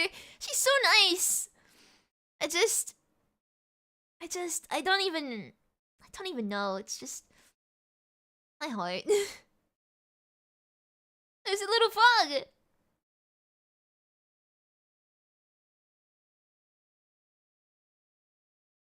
And there they are. Luna, go hide in the basement. Wait a moment. We can't just go without defense. Look for anything we can use to defend ourselves. Frog! Use the frog. The frog doll. For a while, my sister had to sleep with it and even ignored me. When she found out I got upset, she gave me the frog. But I'm just jealous. My silly sister. Can I beat the monsters with this? Yes! Whack him with the frog! Let's go! Oh, wait, me to do that. Whoops. Put on my sister and me. I think it was taken in my birthday party of last year. Last year we had a picnic on the lawn. I accidentally dropped the cake on the lawn. Lucy even commented me for a while. I can't run away with the photo. Blocks. Let's hit them with Minecraft. These building blocks. I often pestered my sister to play with me, but never beat her. One day I won by sheer dumb luck. Mom always said, Lucia, you keep letting Luna win. But I don't think so. Toys are unable to defend me. Bang! I must do something. These monsters are closing in. Nothing here to defend myself. Luna, run to the basement. Don't let them see you. Run, run! Oh, can we not use the frog? What's that noise? It's like a fork scratching a plate. Lucia! What is this?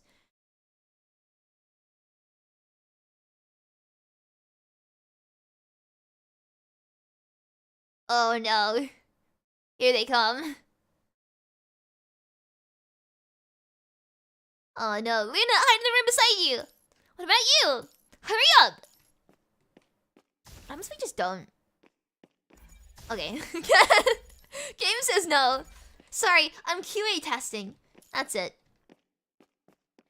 I can't go back to the hallway. What should I do next? Window! Or through this door. Is the bathroom? Let's go take a shower. Or use the comically oversized toilet. You could fall in this thing if it were that big. Come on. Window? No.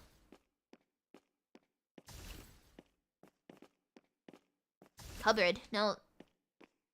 What are we supposed to do? I see here. My sister and I used to hide it. Used to hide and seek at home. I would hide in the small room behind the study every time. I think the switch to move the bookcases around here. Oh, come! How fancy are these people if they have a switch to move a bookcase?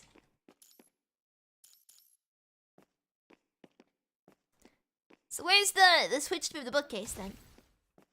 Here? Mama's piano. Sometimes Mama plays a lullaby and she would say, "When I grow up, teach me to play the piano." When am I gonna grow up? Will Mom teach me how to play? Oh, these keys sound a little strange. Oh! Noises from the bathroom. I opened it up. I see.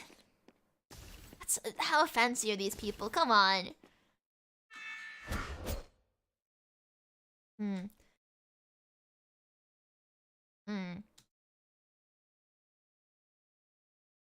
He's very angry. We got this. I'm surrounded. I need to find a place to hide.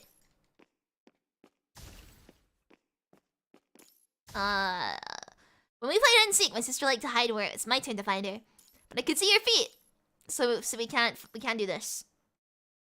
So did this make me happy? Oh, I can't hide here. Cool. These are Dad's books. Daddy, this place is too narrow to hide. So we can't go there either. Under the desk? I see. Oh wait, I didn't realize they still had the chat thing there.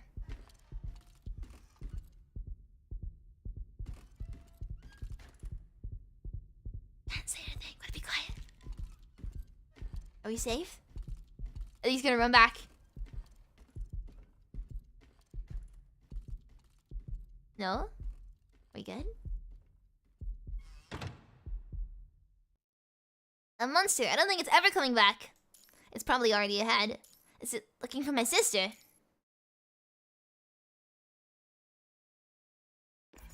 Keep moving on. This way?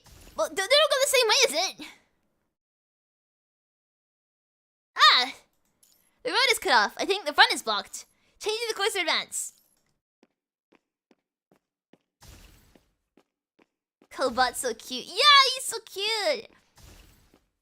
But he's adorable. She should be inside. Go have a look. What, in here?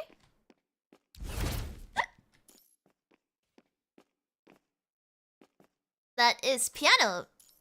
What happened to the piano? And the answer that matches the memories. What, the piano? Different keys make different sounds. I saw a human. She was sitting here with many flowers on her dress. Her fingers were long. She was playing the piano, giving a pleasant sound like sunlight.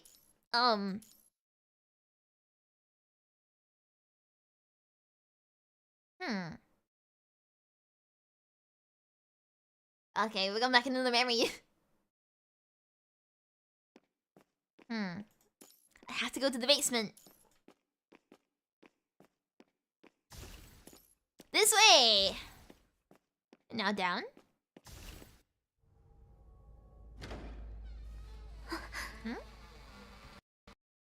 Oh.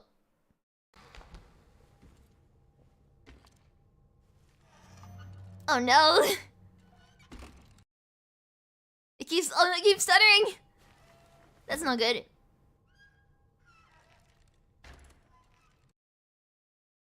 Why does it keep freezing like this?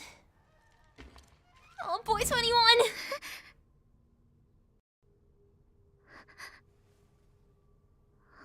Oh.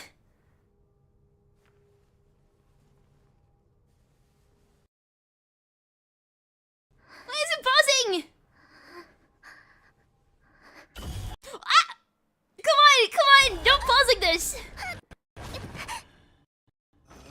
I don't know why it's sliding like this at all, I'm sorry. Also, my audio broke just as she screamed that went right into my ear. Why lagging? I have no clue. I wish I knew. The road is cut off again.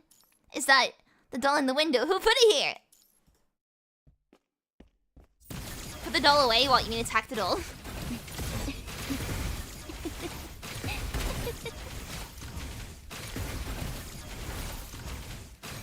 God, I screwed that up. Whoops, wrong orbs.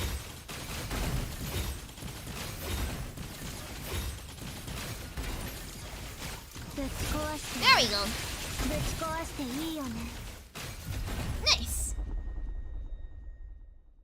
21号生存確認完了。敵全滅。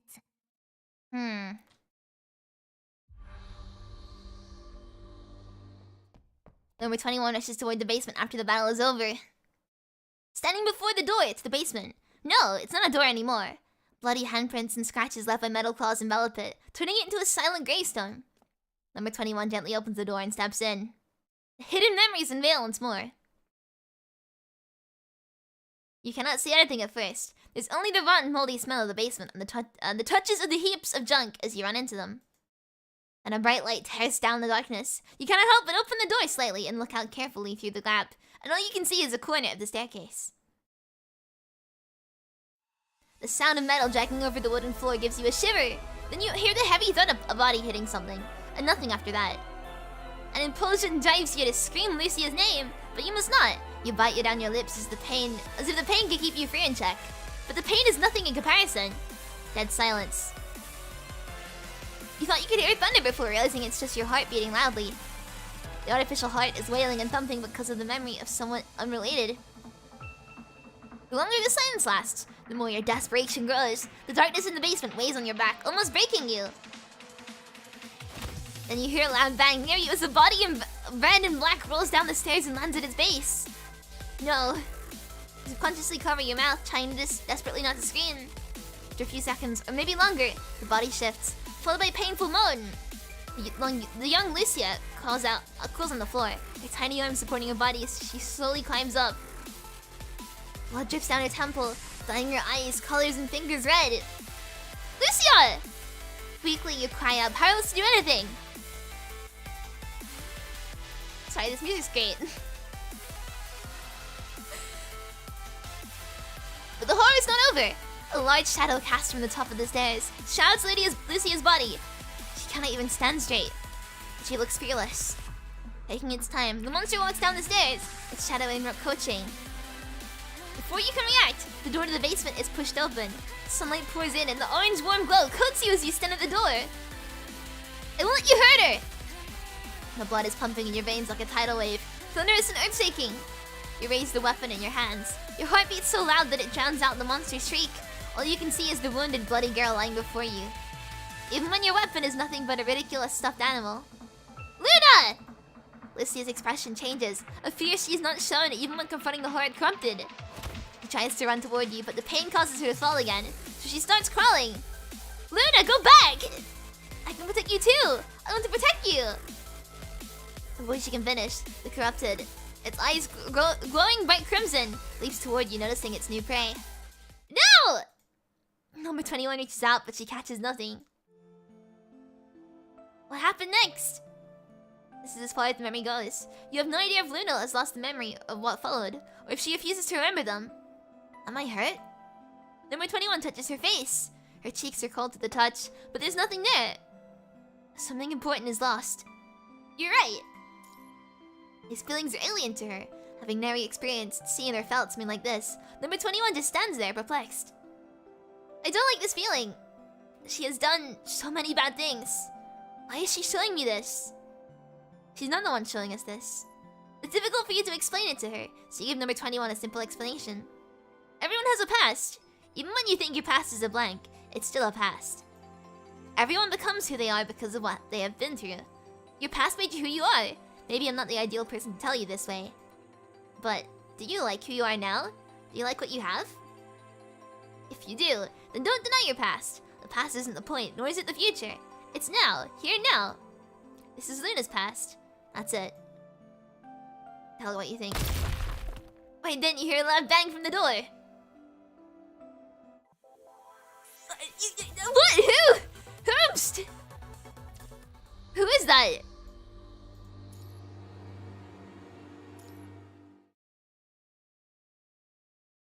Number 21 rushes outside. Where the door was is now a crumpled ruin, and you hear coughs amidst the smoke and broken walls. Couldn't you make sure the measure was correct? What's the matter as long as we get inside? Isn't this perfect? Hearing the familiar voices, number 21's eyes widen, and she dashes into smoke.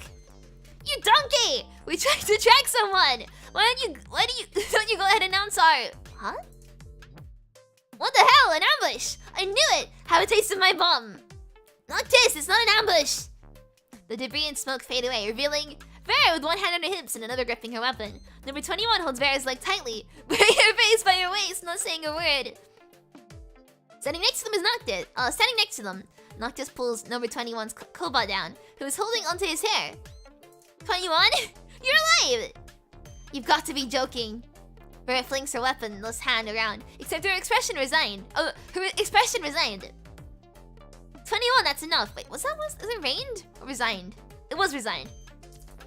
21, that's enough. Okay.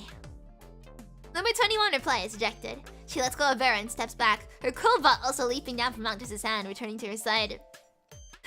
Don't tell me you got scared to tears following the commandant. Scared to tears? I don't get scared. Commandant was scared. No, I wasn't! You then realize that you're not connected to Vera and Noctis. After just seeing your comms, you have finally re-established contacts with the remaining Cerberus members.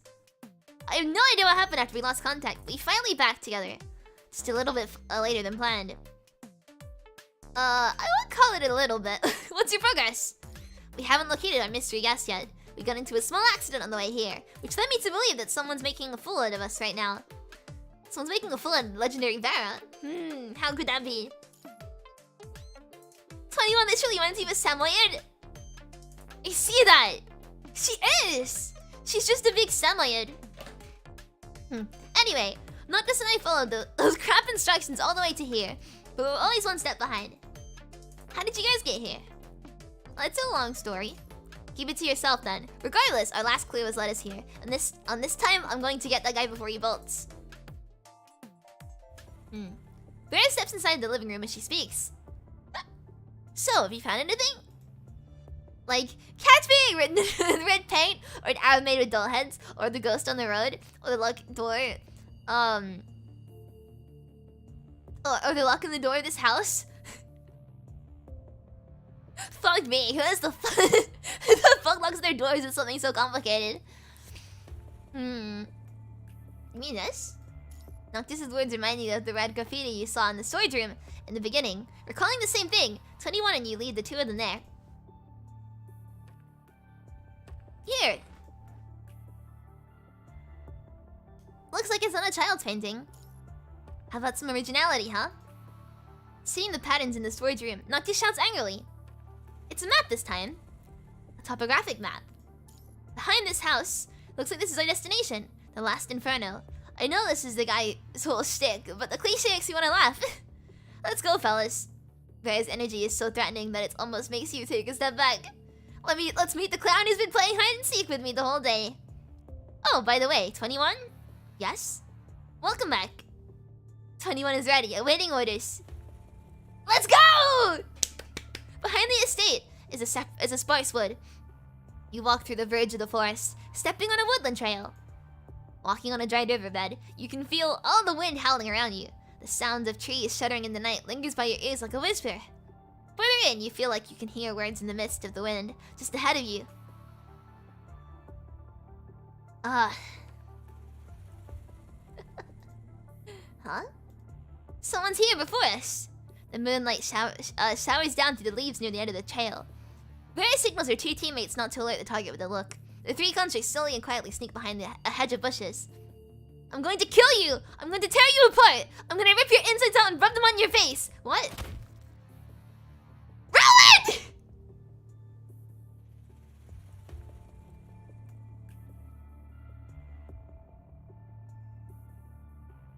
With a loud crash, you find a construct before you. Someone none of you have been expecting! Roland! That's Roland? Vera frowns, not recognizing Roland at first sight. He has disappeared from Babylonia's radar for a while, and now he's in a new frame. Who's fighting him? Roland steadily lands on the ground. He stands up, wiping the non-existent dirt from his shoulders. His opponent seems to be high above, hiding inside the foliage concealed. Oh, come on! You spent all this effort to lure me here just to beat me up? We couldn't have sat down and chatted if you had any complaints. Resorting to violence is not how a gentleman like me would have preferred. I love him! Look at the smile! He's so smug! I love him so much! Ah! Wait, so they don't censor bullshit, but they censor fuck. Come on. Enough with your bullshit. I have no idea what the mission is. I just want you dead! With those words come even more ferocious attacks. Obscured from vision, Roland is dashing back, unable to counter. Looking disrespectfully. I'm indeed looking disrespectfully! But I'm looking respectfully disrespectfully. For a split second, you seem to meet Roland's beaming gaze, but it disappears so quickly you wonder if it was just an illusion. Knocked back by a strike, Roland collapses to the ground, waving his hand and coughing. Vital fluid drifts down from the corner of his mouth. Doesn't even care about the mission now. Why would they send a psychopath? Come on, at least tell me why you want me dead. Did your boss not say anything? Or are you just a mercenary hired to take my life? Roland's words give his opponent a pause, but then something flies into the sky. In the sky! You all look up from number 21's exclamation. A metal monstrosity rises into the sky and pauses, framed by the moon. It's all spine-tingling. The thing Mr. asked me to reveal to you. Humanoid monster's eyes glimmer, and when it speaks again, its voice is quiet and hoarse, genderless. Loki has already done so. The thing revealed to him. We've been mistaken. Those markings weren't for us. But from the look of it, you don't seem to be worthy. So let's end it here. The humanoid monster laughs like a dog's howl.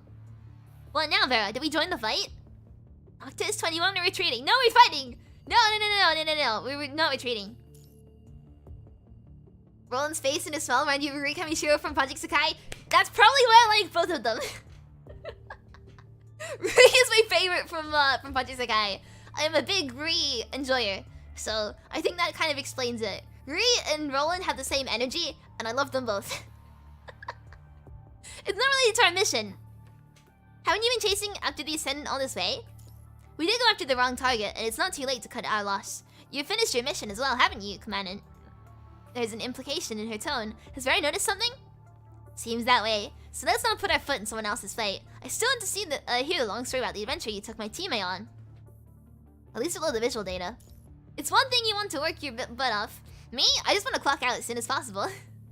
Vera! You can't order me! Not that, Vera. I think you've been exposed. Number 21 is in silence since you arrived here. It's straining her body. The alertness to danger is racing through her mind. I'm spotted! Let's go!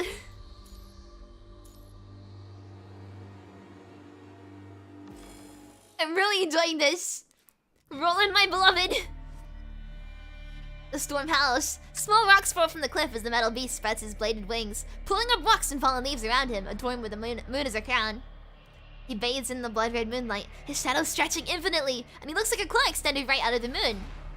The next moment, he suddenly bursts into a twisted growl. His body twitches, arching into an unnatural curve, and you're baffled by what is happening. Chirp, chirp, chirp, chirp, chirp, chirp, chirp. A little rustling sound comes out this monstrosity's throat, getting louder and louder. No, not rustling. Laughing. He's laughing from excitement. An excitement to kill. He chirps and laughs, his monotonic and extended voice sending a chill down your spine like the screams of babies embedded in the suit. I mean, that's a bit specific, isn't it? The screams of babies embedded in the sewer? Really? Chirp chirp. His voice suddenly turns into a continuous high-pitched shriek filled with equal parts terror and delight. Only a tormented soul in hell could have made such an inhuman sound. This scent, what a scent! I'm here. Mister must be so disappointed. He picked such a useless scrub. But if Voodoo brings him his new toys alive, he'll be happy. Mister will be so happy. What is that thing mumbling about? New toys. Fall back, we're the targets.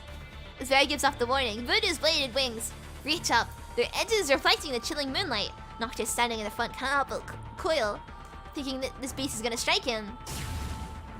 Number 21, however, rolls forward, and her cold butt stands before Vera, defending her. The three of them are completely exposed in the moonlight. Can't say I'm used to seeing someone crazier than Vera out of nowhere. Good puppies, nice puppies. Are you here to play hide and seek with me? I'm going to count to 3, and then I'll come get you. That's not fair. 3. That's not fair at all. His laughter still lingers when he suddenly dashes down from the air towards Cerberus at deadly speed. Vera prepares to counter as Noctis takes his stance. But right before the moment he reaches Vera, Voodoo changes the direction he's flying toward. Recklessly, he flies toward number 21 at full tilt, seemingly drawn by her intense emotions, and he goes for her, star-glazed eyes. Ah! Unable to control her limbs, number 21 falls to her knees, incapable of moving. 21! At the same time, an impossible agony assaults your head, as if a chainsaw or propeller is running, about to turn your brain into a paste. That's me whenever I think. Like an evasive hand, the pain clasps onto a point in your mind. The mind beacon, shivering so violently you can feel it amidst your torments. No, you cannot disconnect now. My little puppy, we've met again. Again. Vera dashes to Voodoo's back and leaps, diving her sword into him, but her blade bounces off his steel frame with a flicker of sparks. Noctis follows suit, hurling his explosives toward Voodoo unceasingly, temporarily holding him back. Complete the trial and report my results. Satisfy Mister. I'm going to play with these little bugs first. You try your best to clear your mind amidst the pain. He's talking to himself. 21, can you move? Without being attacked or even touched, number 21 just kneels there on the ground like a stringless puppet, staying still under the moonlight. But he had him pinned down. That won't do, no, it won't. I've already corrupted her mind. Oh, what a delicious mind. As he spills nonsense, a few tiny mechanical spiders crawl out from within number 21's puppy sleeves and hide inside the grass. What's that? I sensed ice. I stood in the shop window in the last cross-section. I didn't sense wrong. It was following me. I don't understand. My hand is itchy. Wait! The spiders were in her sleeves the whole time! Strange feeling in my head. I don't feel very well.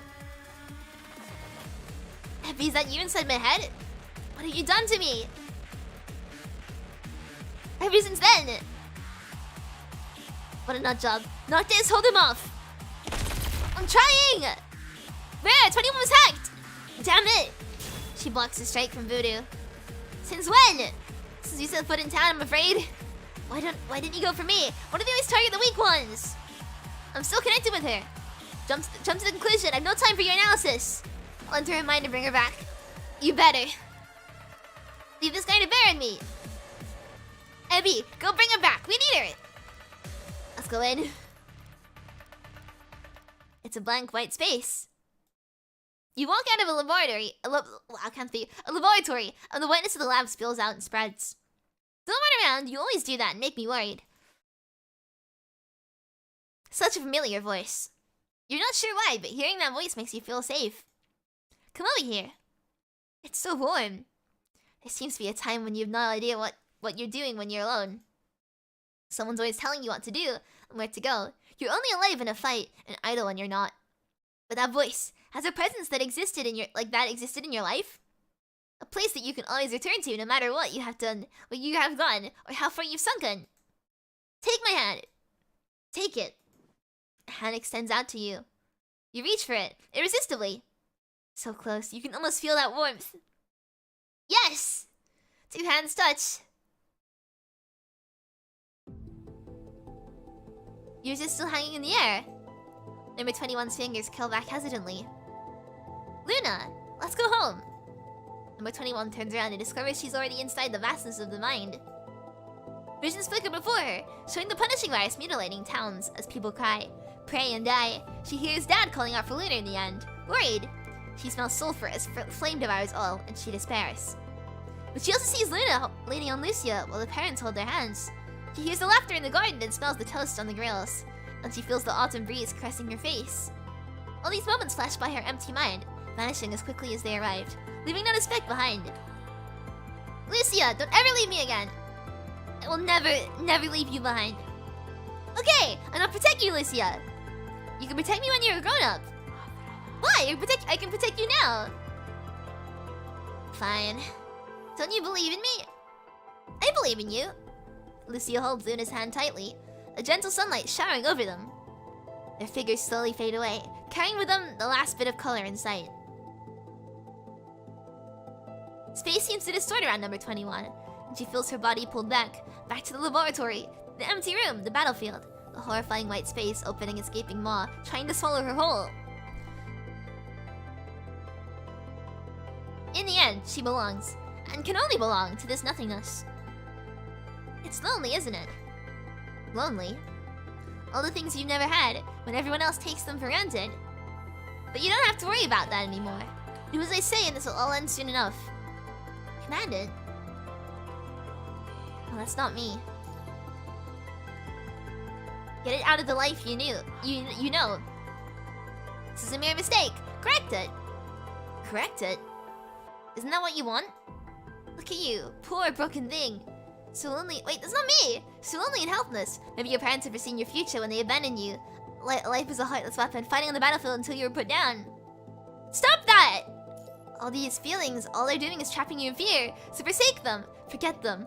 Why would you need them when you're a machine? Stick to your role. Being a machine is what you're good at. Don't cause others trouble. I would never say that! You're not broken! No, I'm a machine. Damn it, I can't break free! Stop hesitating, confront your truth! End this! Number 21's eyes open up wildly. Her surroundings dissipate and are replaced by reality, and she's standing under the moonlight opposite Voodoo. Number 21, attack him! 21! Number 21 crouches slightly, her eyes narrowed, the cool butt next to her lift up, and she's primed and ready to strike. You. Suddenly she turns around with a piercing gaze, exposing her back to Voodoo. You're not commandant! And the Voodoo behind her also dissipates, turning into dust under the bright full moon. Huh? Standing in his place are Baron Noctis, defending and countering Voodoo's attacks. Number 21 suddenly feels an intense urge, an emotion so strong it strikes her like a curse. It permeates the air, spreading like a fog, enveloping her. With a wave of her hand, the laser cannon soars with Bunny, and she breaks through her shackles like a runaway beast. Her minute figure lashes out, massive waves of energy, like a wolf finally revealing its fangs. After that, the illusion around her incurs the moonlit wolf's wrath, and is shredded into pieces. In a split second, thoughts race through your mind like a galloping horse on an endless road, the wind blowing past you, burning and harsh. You leap through the golden fields and sail past what would distract you. I want to see more Roland. Is that bad? I just want more Roland again. As if you jumped over a cliff, you set your sight on your destination, undaunted by the chasm and waves beneath. Number 21, you've broken through the hole in your mind together. You have control over the connection with her again. No! You have not even finished your command, but number 21 already understands what you're thinking, and you know hers. Number 21 bolts toward the real Voodoo, who's fighting both Baron Noctis, and Voodoo screams in pain. It seems that fighting two constructs while hacking another at the same time has taken a toll on him as well. He's not all-powerful. Neither is Baron or Noctis or 21 or you, but that is why you're not alone. Look at them all! It's the dysfunctional family! Right.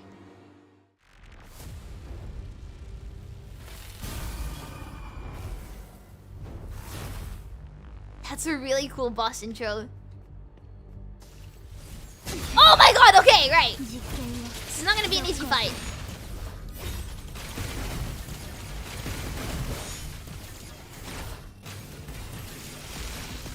I can't even see him, god damn it. Where is he? Oh god! What? Okay, first death, ignore that.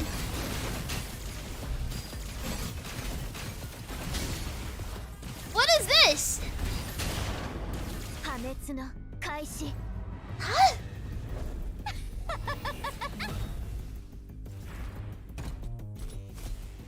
What is this Blade Wolf like stance now? Really? He's Blade Wolf.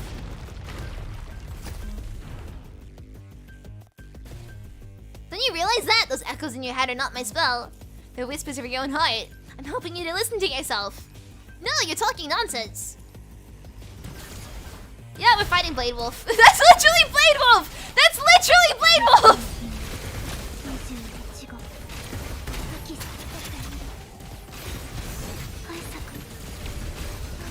Welcome to Metal Gear Rising, everyone!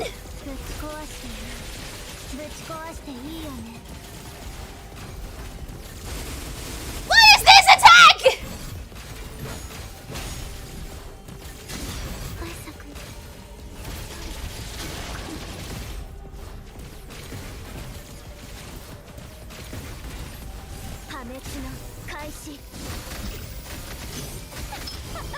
got S! I got my first S! Nice! My first ever S!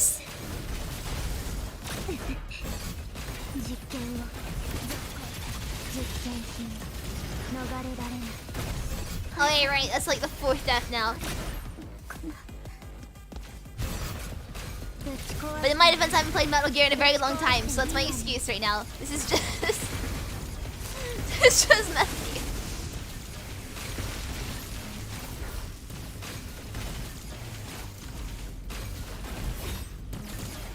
Where's he gone? Come on!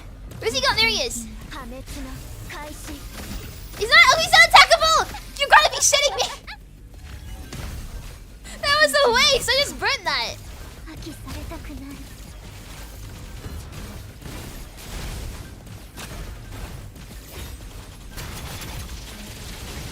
Come on! I'm whole! I'm not alone either. Need electrolytes? I do! Everything happens for a reason. It's not typical for you to say something like this, yet for some reason, you cannot help but say it. As if your soul has also been freed from that interrogation room, and you're standing with Cerberus here and now. You can feel the exhilaration in your heart as it beats and your blood boils. This is the true measure of a chief! Vera pauses for 1 second before coming to a decision. Noctis, 21, finish him! Voodoo is no match for Cerberus. His defeat is inevitable. But life is full of surprises. Lagus, turn off your audio modules now! That's not going to work. Roland! Number 21, and Noctis is suddenly knocked back by an immense voice.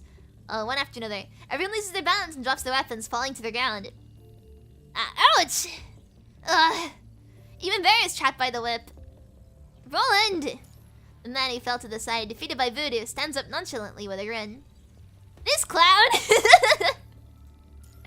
Marvelous! How wonderful! Elegantly, Roland steps up and takes off an invisible hat. He's just really Kamishiro! But like way more cocky. Takes an invisible hat, bang into the moon like a magician giving his curtain call. Ta-da! The show is over! One opening act. You've saved me a lot of work. Let me tell you that. As for the audience who tried to sneak in without a ticket, I think a little punishment is in order, no? Roland does not... Wait, did we save your life? Isn't he getting fought? Roland is just riding with Destiny Sound energy, yes. Yes, he is. Because before I even played PGR, I had to look at the wiki for all the characters, and I remember seeing Roland, and I was like, I want to play this game because he looks really cool. Because I looked at him, and I just basically just saw, like, Raiden from Metal Gear. I was like, whoa! Raiden! Sure, I'm in. So he strolls to Voodoo and stands there, towering over him, and Voodoo's large frame looks unraveled in his shadow. No, can I have your ticket, please, ma'am? Ma'am? The dumb is a she? Voodoo raises her head and reveals the face behind her mechanical mask. Oh. Mistral! It's Mistral! I see! It's Mistral! God damn it! It all makes sense now. Mr. Vonnegut will be very satisfied with your performance. How are his footprints everywhere? Where is he? You'll find out soon enough. I don't like riddles. Roland takes out his gun and points it at Voodoo's shattered mask. They lower their voices. Hey, what are you about? Speak up! Noctis wrestles to raise his voice. Where the hell did this Voodoo come from? And what the hell is this? You Mary Poppins? Oh, Roland? Enough with your magic tricks. Let me go and we'll do it one-on-one. Noctis, you're loud. It's verbal assault, kid. I'm trying to get into his head with my words. Both of you shut up. As Noctis is still struggling, Voodoo glances at you. She licks her metal arm before spreading her wings, and the jet engine underneath it launches her into the air. Until she disappears at the top of the cliff. Interesting. Very interesting. Roland laughs. He holsters his gun and looks at you, seemingly knowing that you are connected to number 21 at the moment. He stares at her and she tenses up, growling. 21, calm down. Interesting. Commandant, I'd love to see your face when you find out the truth. The truth? You hear the sound of helicopter rotors. The reinforcement is here. Already? Well, I've got to go too. See you, good puppies.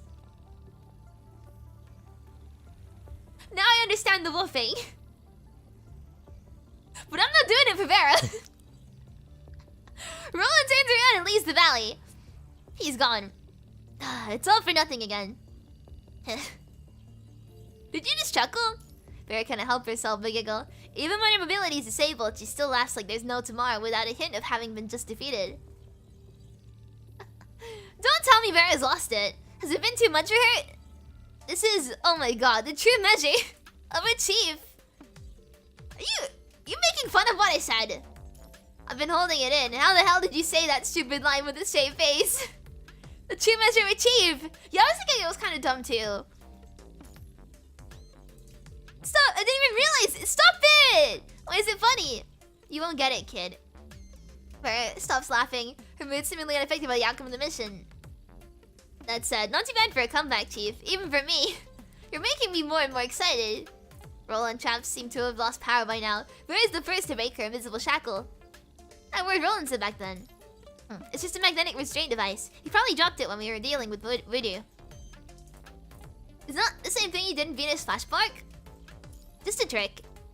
Hey, Vera, give me a hand. Stay like that.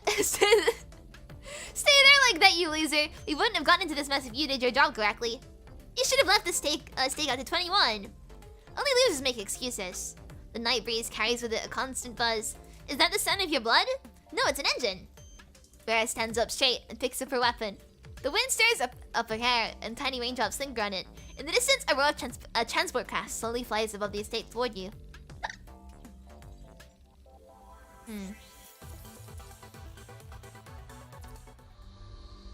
Wait a second. Are we having the bug still? No, okay, sorry, I thought we still had the bug. Hey, Lee! Aw, thank you. Sorry, I thought we still had the audio bug, but no, we're good.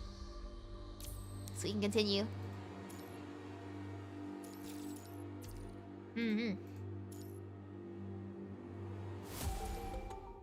That was so good. It really was!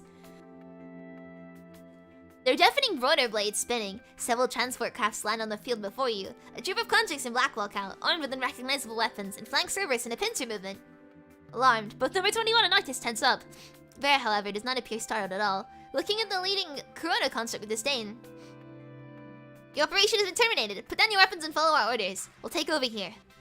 His voice is cold, his command leaving no room for bargain. Vera holds back the irritated Noctis, and she looks at the construct arrogantly, her head raised high. Watch your tongue. We aren't your guard dogs. The construct does not acknowledge her. He continues, his tone indifferent. The details of this operation are treated as highly classified henceforth. Leaking any information will be treated as such. Impatient with their typical Corona talk, Vera narrows her eyes and stares at the construct behind him. She's about to say something, but her expression changes for a second, and the vicious mockery she has prepared turns into a disdainful sneer. I can't speak. Alright, we understand. It is not like her to follow orders. Noticing that, number 21 does not question any further. Noctis, grumpy as he is, also detects it and remains silent. For once, the three are in sync at the face of the unknown.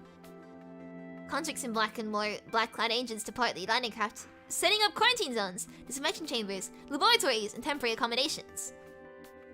They announce the end of your mission. Finding Luna seems to have disappeared into thin air from the mission logs, and the men in black are now surrounding the area, trying to track down Vonnegut. Cerberus, in turn, is surrounded by the Corona agents, being questioned on the information of the new enemy. Number 21 takes a look back at the estate. What happened there? It will pass, but it will not be forgotten. As Vera conducts her mission report, number 21 finds a window to walk off by herself, standing in retreat. Are you leaving? You mean disconnecting? Yes. We're still checking the data, but it won't be long. Okay. Not far from her, more figures in black walk out of the transport crafts, removing their remote connection nodes. Vera and Noctis are standing by the side, talking to a human in uniform.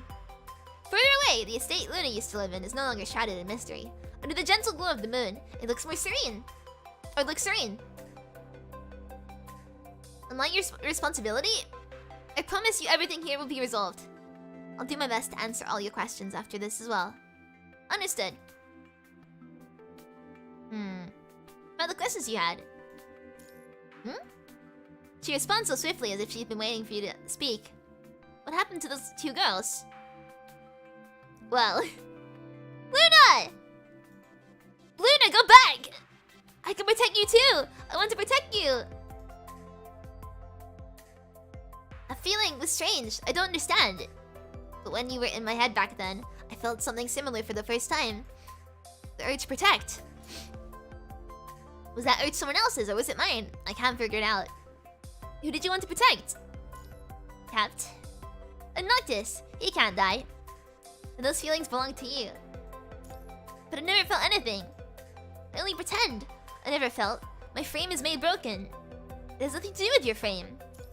Feelings come from the human part of you. The human part of me?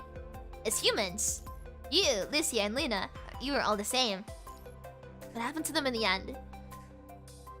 Number 21 asks this question once more. They survived that ordeal. The worst had yet to come back then, and they had survived whatever came next. Despite being separated by fate, they've both survived until now. But this is the answer number 21. But is this the answer number 21 is looking for? They both found where they belong. Where they belong. Number 21 closes her eyes. In her mind, she imagines the two girls returning to their house, living a simple, happy life, unravaged by the punishing virus. There will be a fireplace with a small fire. There's a rocking horse, flowers, and dolls the girls love. There will be a cat purring on the rug. A music box will be playing wonderful music as the birds outside chirp, announcing the arrival of spring. Her imagination. Number 21 can see the morning sun entering the room gently, and the girls wake, stretch, and walk up to the mirror. Then she sees herself in the mirror. She's wearing a white soft pajama, her hair tied in a pink bow. In her arms is a cobalt-looking stuffed toy, furry and round. She looks like a stranger, incapable of defending herself. But in her imagination, number 21 knows there will be no danger. She smiles. She wants to be like the other girls. She wants to smile like daisies, innocent and harmless. Okay, maybe not every girl has to smile like daisies. Number 21's reflection flashes and turns into an image of her in a large patient gown, weak and pale. She opens her eyes, bringing herself back to reality. I'm not normal. There's no human part of me. Perhaps number 21 still needs more time to learn, discover, to accept herself. You cannot expect that much from her, just from one mission. Rhea will take care of her, in her own way. Huh? And it's stuttering again. Oh no!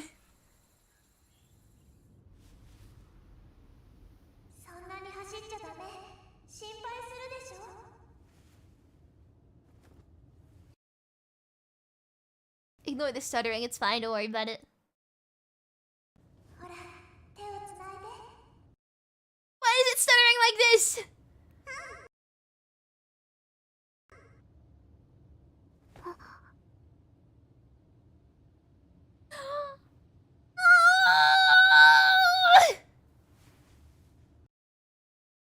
Why is it stuttering? I just wanted to add part to 21!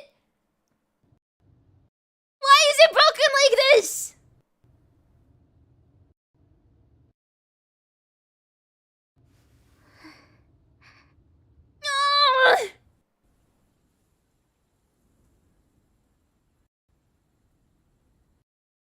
It's also destroying my audio as well, making it play at like max volume for some reason on my end. So I think I know what the issue is. It's not an emulator thing, it's my PC thing.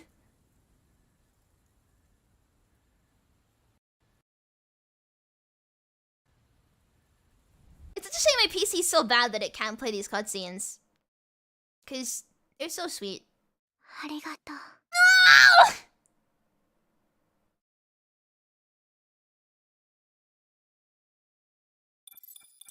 Connection data connection data collected. Prepare to disconnect. Are you leaving? I'm afraid so. Your vision blurs as your mind starts to drift away. Abby, the next time I see you. Next time? As the mind beacon departs, there seems to be a light clouding number 21's face in the mind. All of a sudden, forgotten memories jolted awake. Those are alerted animal-like gray pupils. They have once passed you by. Has there long been an inscription before you entered the labyrinth? Next time we'll say hi. Oh, you're so cute! You remove from the connection. Taking off the device in your head, you realize your hair is soaked in sweat. Ew. You look up and find yourself alone in the small room. A few figures stand in the shadow on the other side of the glass window, like little demons guarding the gate of hell, trying to feast on those passing by. Right, smile. You stand up, the chain on your ankle is clanking. Noticing your motion, the armed constructs on the other side all raise their firearms at you in unison, almost shaking their ground. Just shrug, meh. Alright, suit yourselves. You stand tall and vertigo hits you hard. You often feel this way after long flights or remote connections. Your back, the freshly healed ribs, your temples, every part of your body is in pain. You gently stretch your limbs and take the opportunity to look around the room again. It looks the same as it was before the connection. That's enough, sit down. A construct walks up and points his gun at you, his grunting voice coming out of a speaker in the corner of the room. His footsteps so heavy from all the gears he's wearing. On the ground shakes again. Whatever you say, boss. You sit back down and rest your head on your hands. You want to ask about Corona's plan for you after this, but it's evidently futile considering the faceless armed figure standing before you. In this brief moment of respite, the gears in your brain start turning. Kuno's mission has clearly not been locating Luna. They picked this town, and your reactions were part of their plan. Remembering Luna's memories. As I entered her mind, Corona has been suspecting it. They are trying to gather evidence. They compare the visual data during a connection. Corona can easily deduce that you might have been stained by Luna's memories somehow. Now that you can control his memory replays anyway. Their target is... me! They are ambitious, that is for sure. You still have so many questions regarding this operation. The ascendant that has been guiding Roland. Was that an accident that she ran into Cerberus? Verona knows more than she's been letting on. Did Luna really go there after that battle? Then who was fighting her? Ever since you entered the town, those hallucinations became clearer and clearer. What is their connection between them? Countless questions occupy your mind. At the very least, the most important one is answered. Tiredness overcomes you. Lucia, Liv, Lee! You place your hands back on the table. It's a slight ping and you think you can feel the wind, which is impossible in a sealed room. An illusory breeze is gone soon enough. It passes through the heavy bulletproof glass and the 7-centimeter thick metal walls, and it heads outside. It passed the withered tree and the lifeless houses over the nameless graves, full of white crosses. An insignificant white daisy on the edge of the grave sways. Hoping the wind will carry it away, but the wind cannot. The wind turns and heads up. The town grows smaller and smaller in its vision. The past is but a speck of dust in the tides of time. It is but a small inscription in the labyrinth. The town is but a blinking signal 30,000 feet above in the air. World Government Operation Logistics Center. Commander. Speak. Encrypted channel, storage module 3302X. You found it. You found it. There's no immediate danger, but breaching with force will be difficult. Outside Babylonia's jurisdiction. That makes it easier. Maybe they thought they'd gotten what they wanted, but the truth is, it brought what I needed to one of us. That's enough. We don't have enough evidence to strike a facility on the other side anyway. What do you want to do? Send this address with a forge mission ID to the Cerberus channel. She'll know what to do. You mean... Don't ask what you shouldn't ask. Understood. This conversation never happened. Exactly. This conversation never happened. What? Huh? Interesting. Very interesting. Oh god! Hi!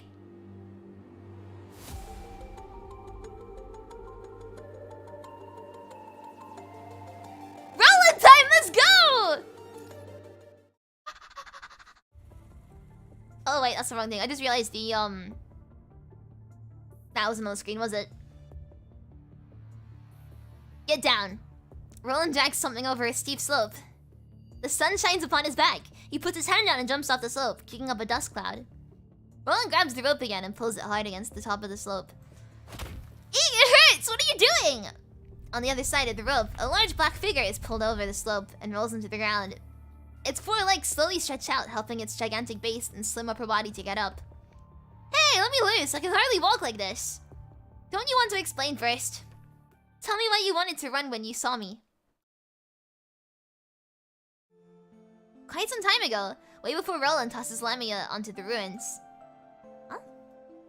Roland only remembers himself struggling to crawl out of the underground waterway, but he doesn't see the wasteland outside. There's only darkness. Roland is engulfed by an endless darkness. It feels gentle and comfortable, almost like amniotic fluid. It's not that warm. Roland tries to turn his head, but he doesn't respond. The other parts of his body probably won't be any different. He finds himself imprisoned inside the gentle darkness. I can't make a sound. No, it's more like I can't feel my mouth. What happened to me? Feeling lost, Roland tries to stay calm in darkness. A voice appears from the dark, bringing back his memories. Is this a way of saying thank you? Take it as you will. How heartless. I have searched through the sewers. Are you still planning to look for Luna here? I have some unfinished business. In that case, good luck. Hasta luego. What happened after that? I can't remember anything else. Out of instinct, Roland tries to touch his own body to check out his condition. As always, his hands are unresponsive, and he cannot feel anything. Damn it. What on earth? This is a spoiler? Yeah, it's fine. Happened after that. How long have I been like this? Roland feels a dull pain in his forehead. I'll overlook spoilers for Roland, because I want Roland. Yeah! Followed by an intense, acute sting that emerges in his mind. Hasta luego! Finally, Roland can no longer sense Alpha's footsteps. He leans on the wall behind the broken spine, as the broken spine can no longer support his upper body. No! The visual signal sent back to his mind only contained image noise. His eyes only see darkness. The visual module must be completely broken. The left arm has no response as expected, because it is long gone. Roland lost too much strength escaping the cavern after the red tide devoured it, not to mention that he searched the entire underground waterway system when he realized Luna was lost. But his search wasn't completely fruitless, at least. Roland checks his frame again, only to find that most functions are either destroyed or forced to shut down, and those still running are not far from being completely broken. How terribly clumsy of me. I'm afraid this body won't be suitable for children to watch. All the random memories and thoughts make Roland's mind wander even further. Roland shakes his head, forcing himself to stay awake. I need to do something. At least fix this frame before I see Luna again. Roland stumbles forward as he leans on the wall of the waterway, trying to drag his broken body along. Good, at least I can still walk. Right, Roland. This isn't the place for your final scene. Come on, Roland! Every step takes 10 times the effort to recover, but he continues to march out the ruins. Step after step, he enters the endless darkness. Many illusions show up around him, then disappear in the next moment. Only the voices of them remain.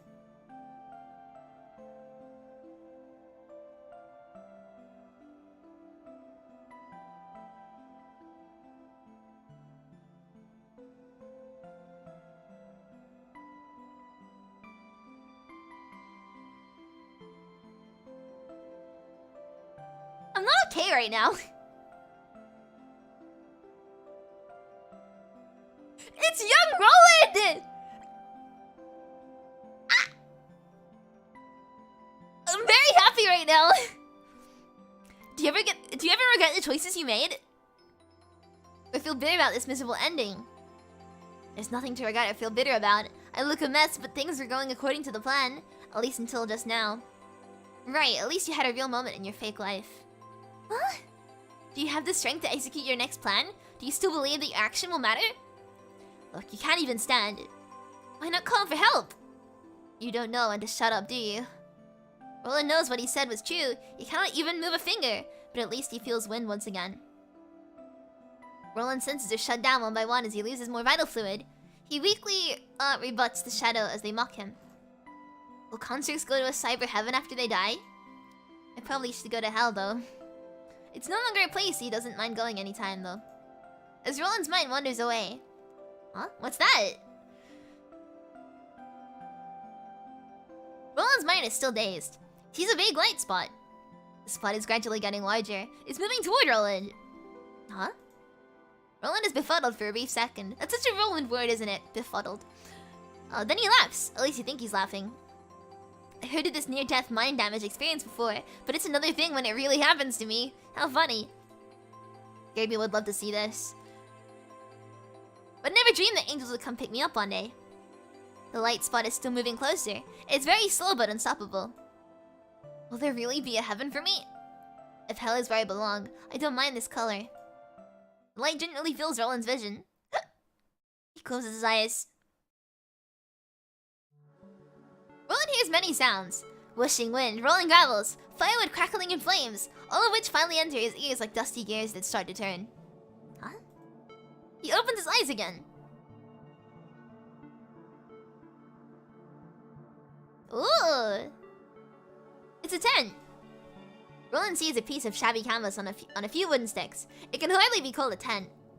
The canvas is pretty worn out, but it doesn't have any big holes. Only some small openings that let wind come in, making a whoosh sound. Ow, my back. I need to stretch. Ow! 1 second. Oh, that was a good stretch. Roland is laying right underneath it. What? Roland can finally hear his own voice, a sign that he seems to be regaining control of his body. He tries to lift his right hand again. This time he succeeds. What is this? The stretcher looks nothing like his old hand. It still does what he wants it to do, but with a different look. Roland doubtfully tries to touch his right hand with his left hand. only to find his left hand is also somewhat different. What happened to me? More confusion builds inside Roland as he sits up. He sees his chain blade undone, and he picks him up without hesitation. The familiar weapons feel just the same, calming him down slightly. Whoever it is, they don't seem to be hostile so far. Look at him! Ah! At least I can talk to them. He reaches out to lift the canvas. You're awake. Who is this? Roland sees a female sitting next to the campfire. Realizing Roland is awake, she slightly tilts her head towards his direction. The hood covers most of her face. You can only see a mysterious smile. Are you awake? Are you the merciful one? I've been making a lot of self-introductions recently. Host! With most of her face concealed, the female seems slightly annoyed and chuckles. She thinks for a while. Right, that's how they call me. The merciful one gives a straightforward answer, still looking as calm as always. I know you. I've heard of this agent who gives one extra chance to whoever she deems suitable, regardless of whether they are good or evil, friend or foe. As far as Roland knows, only one agent does this. Although the repairs she made are more like restructuring. He slowly turns his wrists, checking every part of the body until he can confirm they're intact. Why did you save me? Regardless of whether they're good or bad, people always remember their unfinished business when they're about to die. Some had things they wanted to do but couldn't. Some had incomplete research that was supposed to uncover the truth. Some wanted to make temporary peace eternal. As for me, sometimes I thought, what a beautiful day. This randomly picked herbs actually made good sweet tea. This rat must have smelled the tea. It was a cute one. So I wanted to give them another chance. Would you like some herbal tea? This is surprisingly sweet. The merciful one pours a cup of tea from the container and passed it to Roland. It's not an order of or invitation, but somehow she can get others to do what she says. Roland takes the cup and frowns at its strange scent. But of all the kids I saved, you have the most special reaction. Because I know you're around. The merciful one. Giving a chance to whoever she deems suitable, regardless of whether they are good or evil, friend or foe. That search wasn't fruitless after all, for Roland saw that figure who walked through darkness with ease. He heard the self-introduction she made to Alpha. Normal procedure couldn't heal his wounds. Even if he asked Alpha to stay, he wouldn't be saved.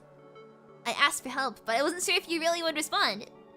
Guess I won the bet.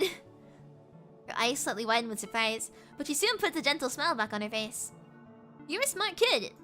Telling a lie without blinking takes some serious effort.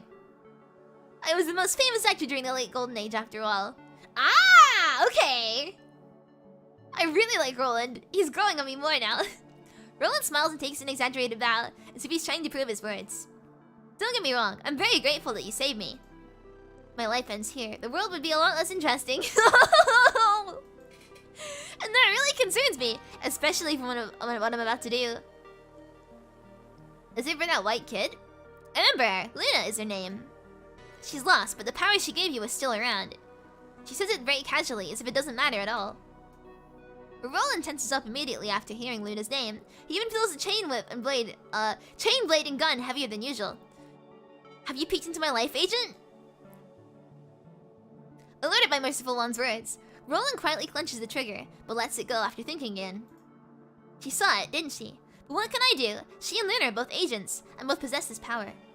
And even after seeing everything, she's still not showing any hostility. That's not necessarily bad for Roland. Yeah, I did. Looks like you're still lost, just like those kids. So? So Roland is kind of sure a array if punishing virus existed in the world. Yeah, it is!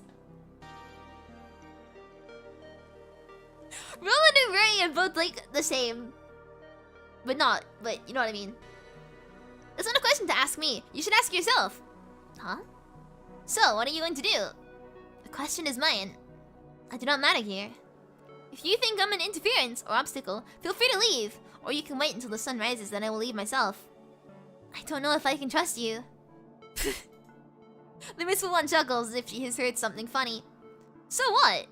Roland realizes why she was chuckling. Yeah, so what? No matter what, she has given him a second chance. A third chance, actually. The Merciful One is the person who is most likely to help him at this moment. Even if he ends up getting nothing done, this is his only chance to ask. Roland feels like something in his heart is suddenly untangled, so he opens up. He talks about Luna, Alpha, and how the group of Ascendants ended up falling apart. The Merciful One only listens, taking sips of herbal tea every now and then.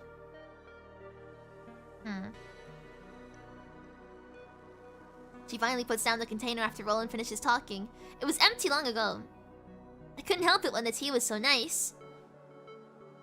Of course! Before Roland can realize, he's already unclenched his fists. The fierce, aggressive look disappeared from his eyes. You know very well what you need to do next, don't you? Maybe you just purposefully ignored your own feelings. I don't understand. And I can't help you to either. The Merciful One throws a few more wood chips in the fire. She looks around but cannot find any more. Where did that kid go? I asked her to pick up more firewood. I didn't know you also took in companions. I don't, but I just happened to be staying at the same place with her.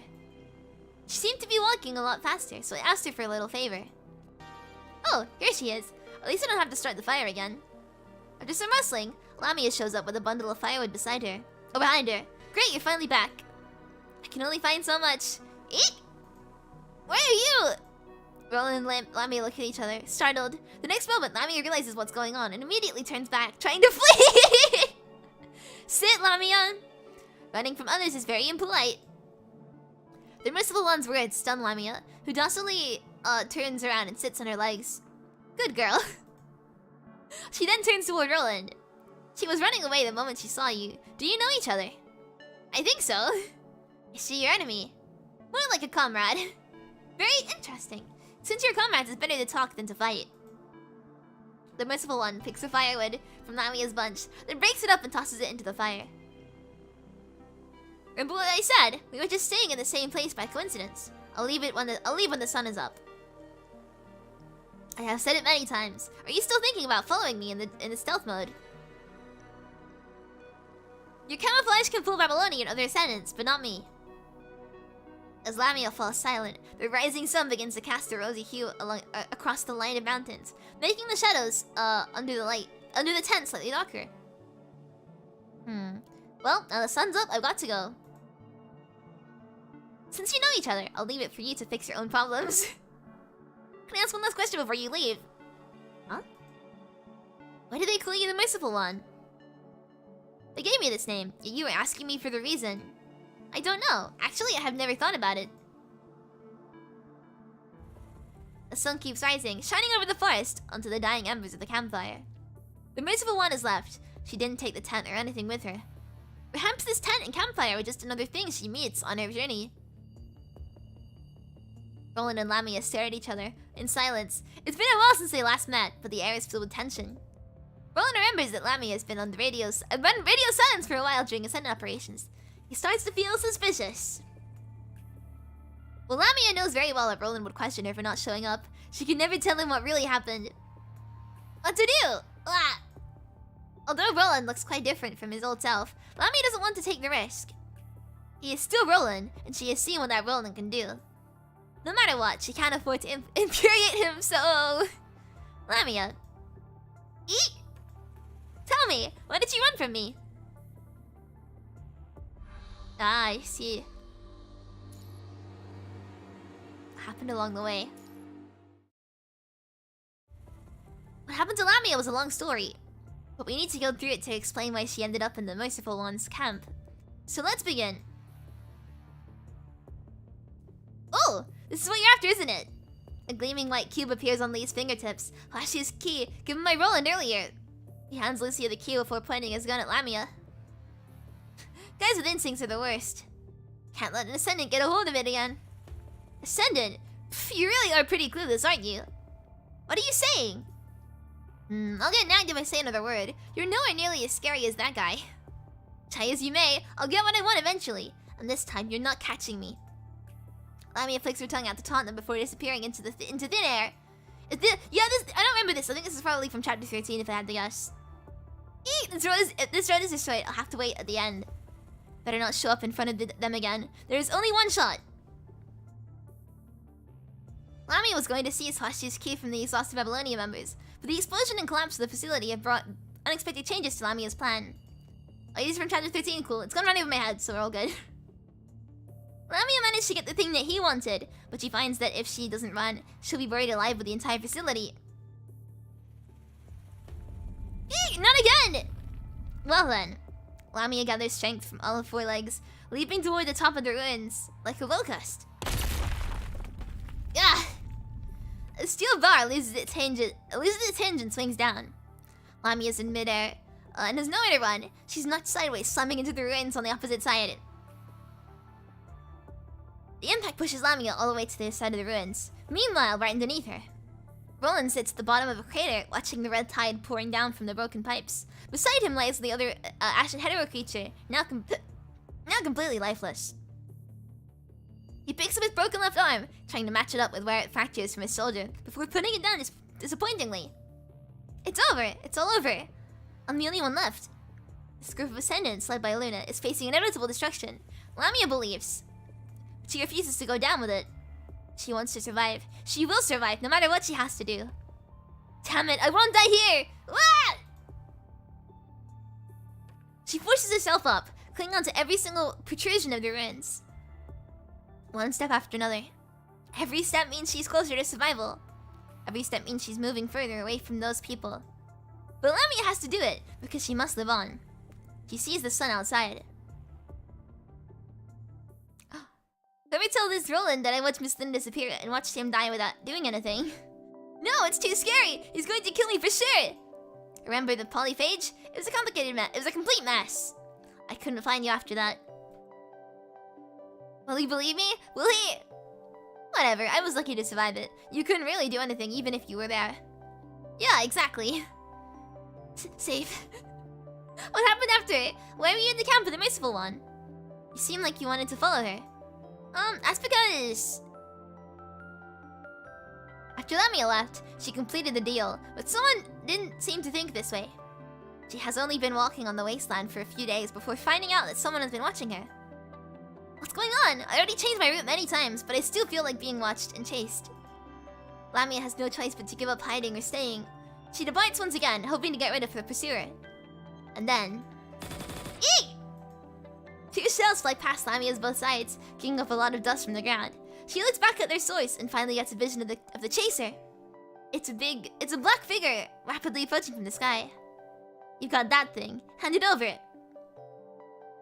But I already gave it away. Is that so? Guess I'll just take it off your corpse. Ah! Before Lamia can explain, numerous missiles are launched from the chaser's giant wings, flying toward her. Ooh. I've been chased ever since. Could not find any way to take a break. Until I got near the Merciful One's camp. That black guy circled around and left. They might have, some sort of agreement. After that, I just saw you come out of her tent. Speaking of which, Roland, you look a lot different now. What happened? If you ask me, she saved me, probably. Saved you? I just brought myself a chance, taking advantage of her uninhibited and unpredictable nature. Even so, I took a great risk trying to set up an agent. Gotta be more careful in the future. Now there is a second chance. We must find Luna again. But where shall we go? That's a problem indeed. Even Roland doesn't have a clue. Such a rare sight. She saved you and made you more handsome. Exactly. But if that's the case, why don't we split up? That way we'll have a better chance. As long as I can leave Roland for a moment, I can get away. Actually, no. Eat? I'm just as clueless as you are. We won't get anywhere if we split up. Both of us are equally worn out. Better not divide our strength even further. Or... Before Roland says, "Are you planning to run away?" Lamia quickly replies, let's move together then. Lamia doesn't mind if Roland doubts her, as long as he doesn't become an enemy. If she's lucky, she may find enough chips for her next deal with Murray along the way. What? Guess we just have to move together for now. What? Instead of thinking where to go, Lamia would rather let those around her decide her direction. She can then focus on how to survive. This is what she's always been doing, so the decision isn't hard to make. Alright then.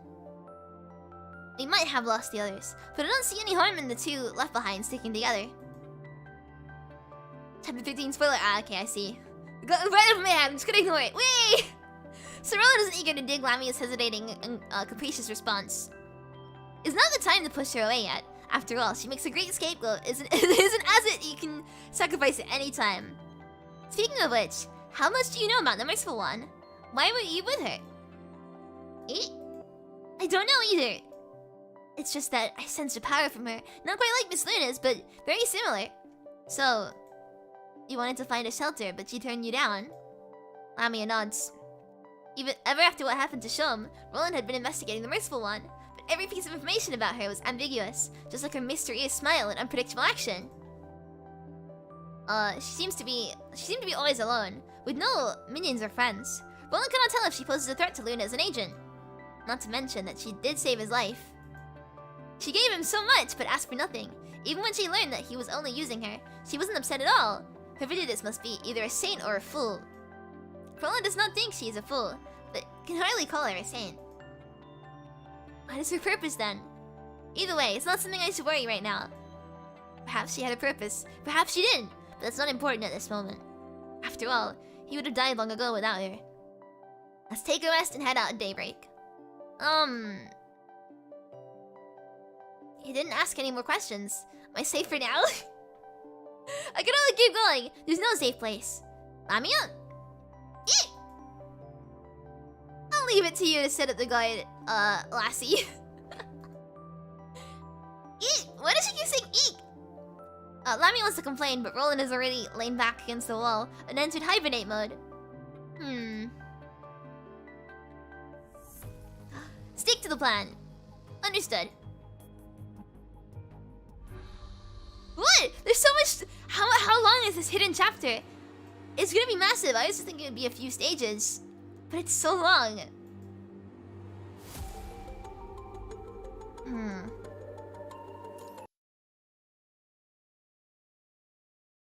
Many years ago, at the film set of the Mandesti Real Park, in the studio, a fictional father was teaching his fictional son how to use a rifle. This is the bolt, this is the safety. Here's the magazine and the trigger is here. Push the bolt to load a shiny, slim bullet. Unlock the safety, then pull the trigger. This is how humans fire a brass bullet. It has 2,800 joules of kinetic energy, travels at 868 meters per second, and can take down most animals on the continent. The father told his son. Life is great, but .300 Magnum is greater because it can take away any life with ease. It makes no difference whether that life is theirs or ours. We're just one of the many life forms. For some reason, Roland still remembers this scene he once witnessed. But he only knew how to act back then. He didn't have any question. The script was there. He only had to follow it to earn money, as well as a chance to live. Like, he'd always been living in lies and believed in the rules that were born in them. But lies could be easily proven wrong with some proper thinking. Does the power to take lives really make something great? It's nothing but an arrogant boast.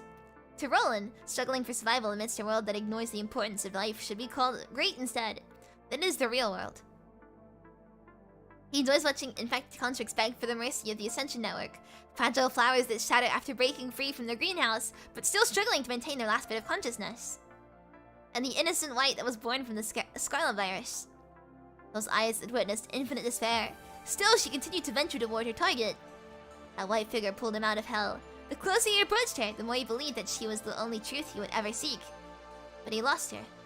What if he never finds Luna again? What if everything gets loose and lost? Where can he go then? His values and purpose will all go down with the lighthouse. How will he be different from many years ago when he stood in the real park with his bear? Shaken inside, Roland hears a well-timed chuckle from the darkness. Hermano, you look confused. The young man in Roland's mind wears a clean and simple outfit. He's smiling, the smile of a normally young person. The smile looks taunting in contrast to Roland's gloomy face. You seem upset when I show up, but still you pick me. Not... Oops, is he not here? Which means, I see. The illusion disappears and shows up again in a look that Roland is more familiar with. What did you learn? You have an idea, a target. You have a mission, but you don't know how to complete it. Because nobody can give you a reply without being questioned by you. That's why I'm here. Eureka! Guess all you want, but what do you have to say? I know you don't want to see me, but rest assured, Hermano, in this world, anyone can leave you. But I won't, and I can't. This is my fate and yours too, don't you think? Well, hermano, do you have any clue?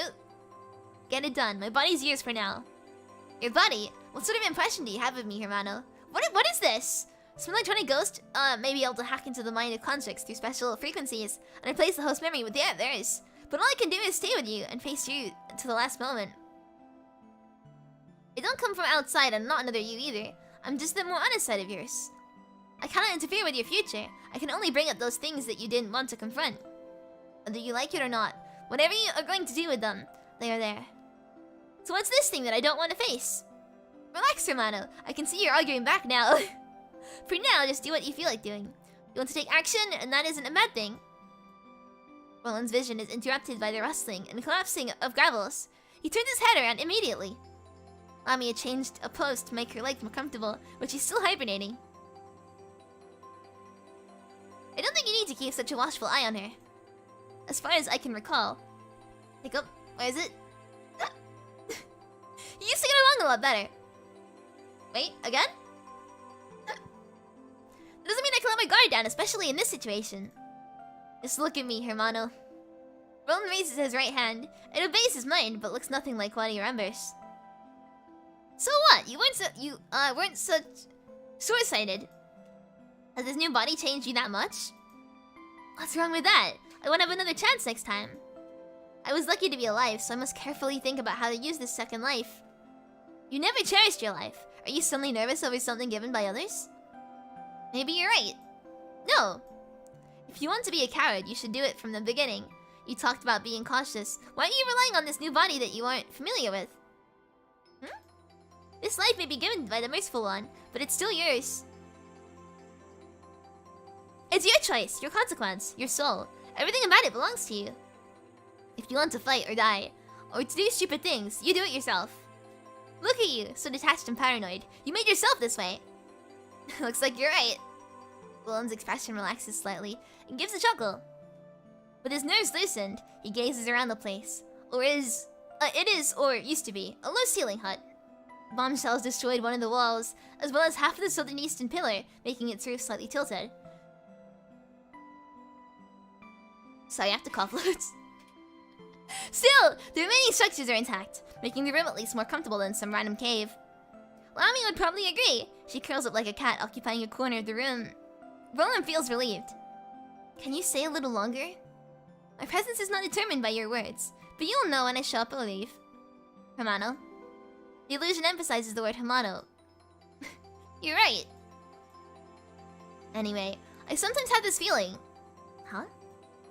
Look at Lamia's body. She's a great fit for Reigns, don't you think? Let's move when the sun comes back. Roland can chat with himself to relax. Yeah, he's literally got a friend in himself. Meanwhile, the stars hang low in the night sky, sinking toward the world. Inside the ruins, one is already hibernating, the other has just begun to rest. No matter what thoughts they have, or at least tonight, nothing else outside the ruins matters to them. On the other end of the ruins, dark shadows appear on the horizon one by one, wandering, crawling, walking. Let it begin. No one knows where they come from. No one knows what purpose they have. Everything is brewing in silence under the stars, waiting to blossom.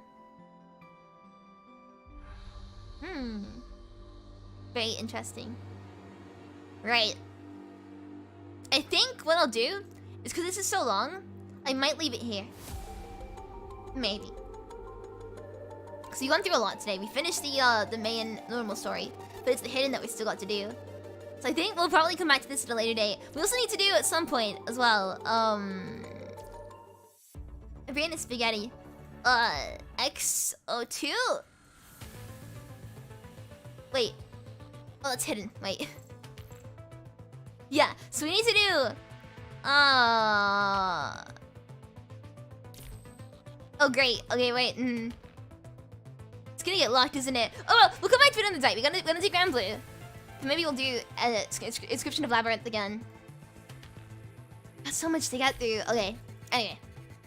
I'll do it because we've been going for so long and I'm getting pretty tired. I do have a question though. Right. Tech support. Any of you guys here good with tech support or emulators or anything like that? Because I need a hand. And it's gonna be difficult to explain. I'm gonna do my best. But I need a hand right now. So,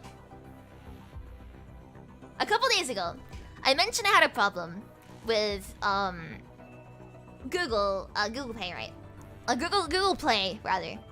So I was going to I was gonna get some Arcanite stuff through Google Play. And it says, oh, your password's incorrect. And I was like, that's not right, my password is correct, because I know. And you know, I don't forget my password. It was absolutely correct. So, I was very confused. And today I did some digging. And I found out that Google will say your password is incorrect if it thinks the app you're entering in is insecure. And so it's some more, what's it called? Troubleshooting. And I found out that, what's it called? Arcanite is not the problem. Google Play is. Google Play is apparently considered insecure for some reason. So I did some more digging, and I found out that in my Google Play settings, it says that Play Protection is not certified. The device is not certified. So I googled that, and I found out that means that that stuff might not work correctly, and that, you know, it thinks it's not a real Google app. Which again makes sense. So I found out the issue. The issue is that Google Play on my emulator is apparently not Play certified, or whatever it's called. Play Protect certified, that's it. And I found out that it's not properly conveying the emulated device to Android. Like, my emulator is not conveying the device to Android. I don't know how to fix that. So, if anyone has any ideas on what I'm talking about or can understand what I'm saying, and you're in the Discord server, please ping me with resources, advice, anything like that. I have been able to isolate the issue. I feel very big brain for doing that, but I'm not quite sure how to fix it, because the next step is trying to get the emulator to properly emulate the device. So, emulator problem? It's sort of. My understanding is that it's an issue with the emulator communicating with Android itself. Change the emulator device, reinstall Google Play. I don't know how to reinstall it is the issue. How do you reinstall it? I did change the emulator device, but it didn't change in the settings. So, cause I checked the about. So I changed the emulator device, restarted it, and then it says there's no, it did not change the device. So, I'm not sure what the issue is. Maybe try sending my emulator characteristics one-to-one to the phone model I set. I could try that, and then I'll have to change it back at the end, but I'll have a look. Change emulator. Unfortunately, that's not an option. Unfortunately, I can't change my emulator. But yeah, it's very frustrating at the moment. But I'll figure something out. Anyway, if you have any hints, or not hints, if you have any like suggestions or want to help me troubleshoot this, please ping in the Discord server. Also, I'll wrap this stream now. I just wanted to ask this in case anyone had any ideas. But yeah, please like the video if you haven't already. Wait, no, I don't say that. Thank you so much everyone for coming to today's stream.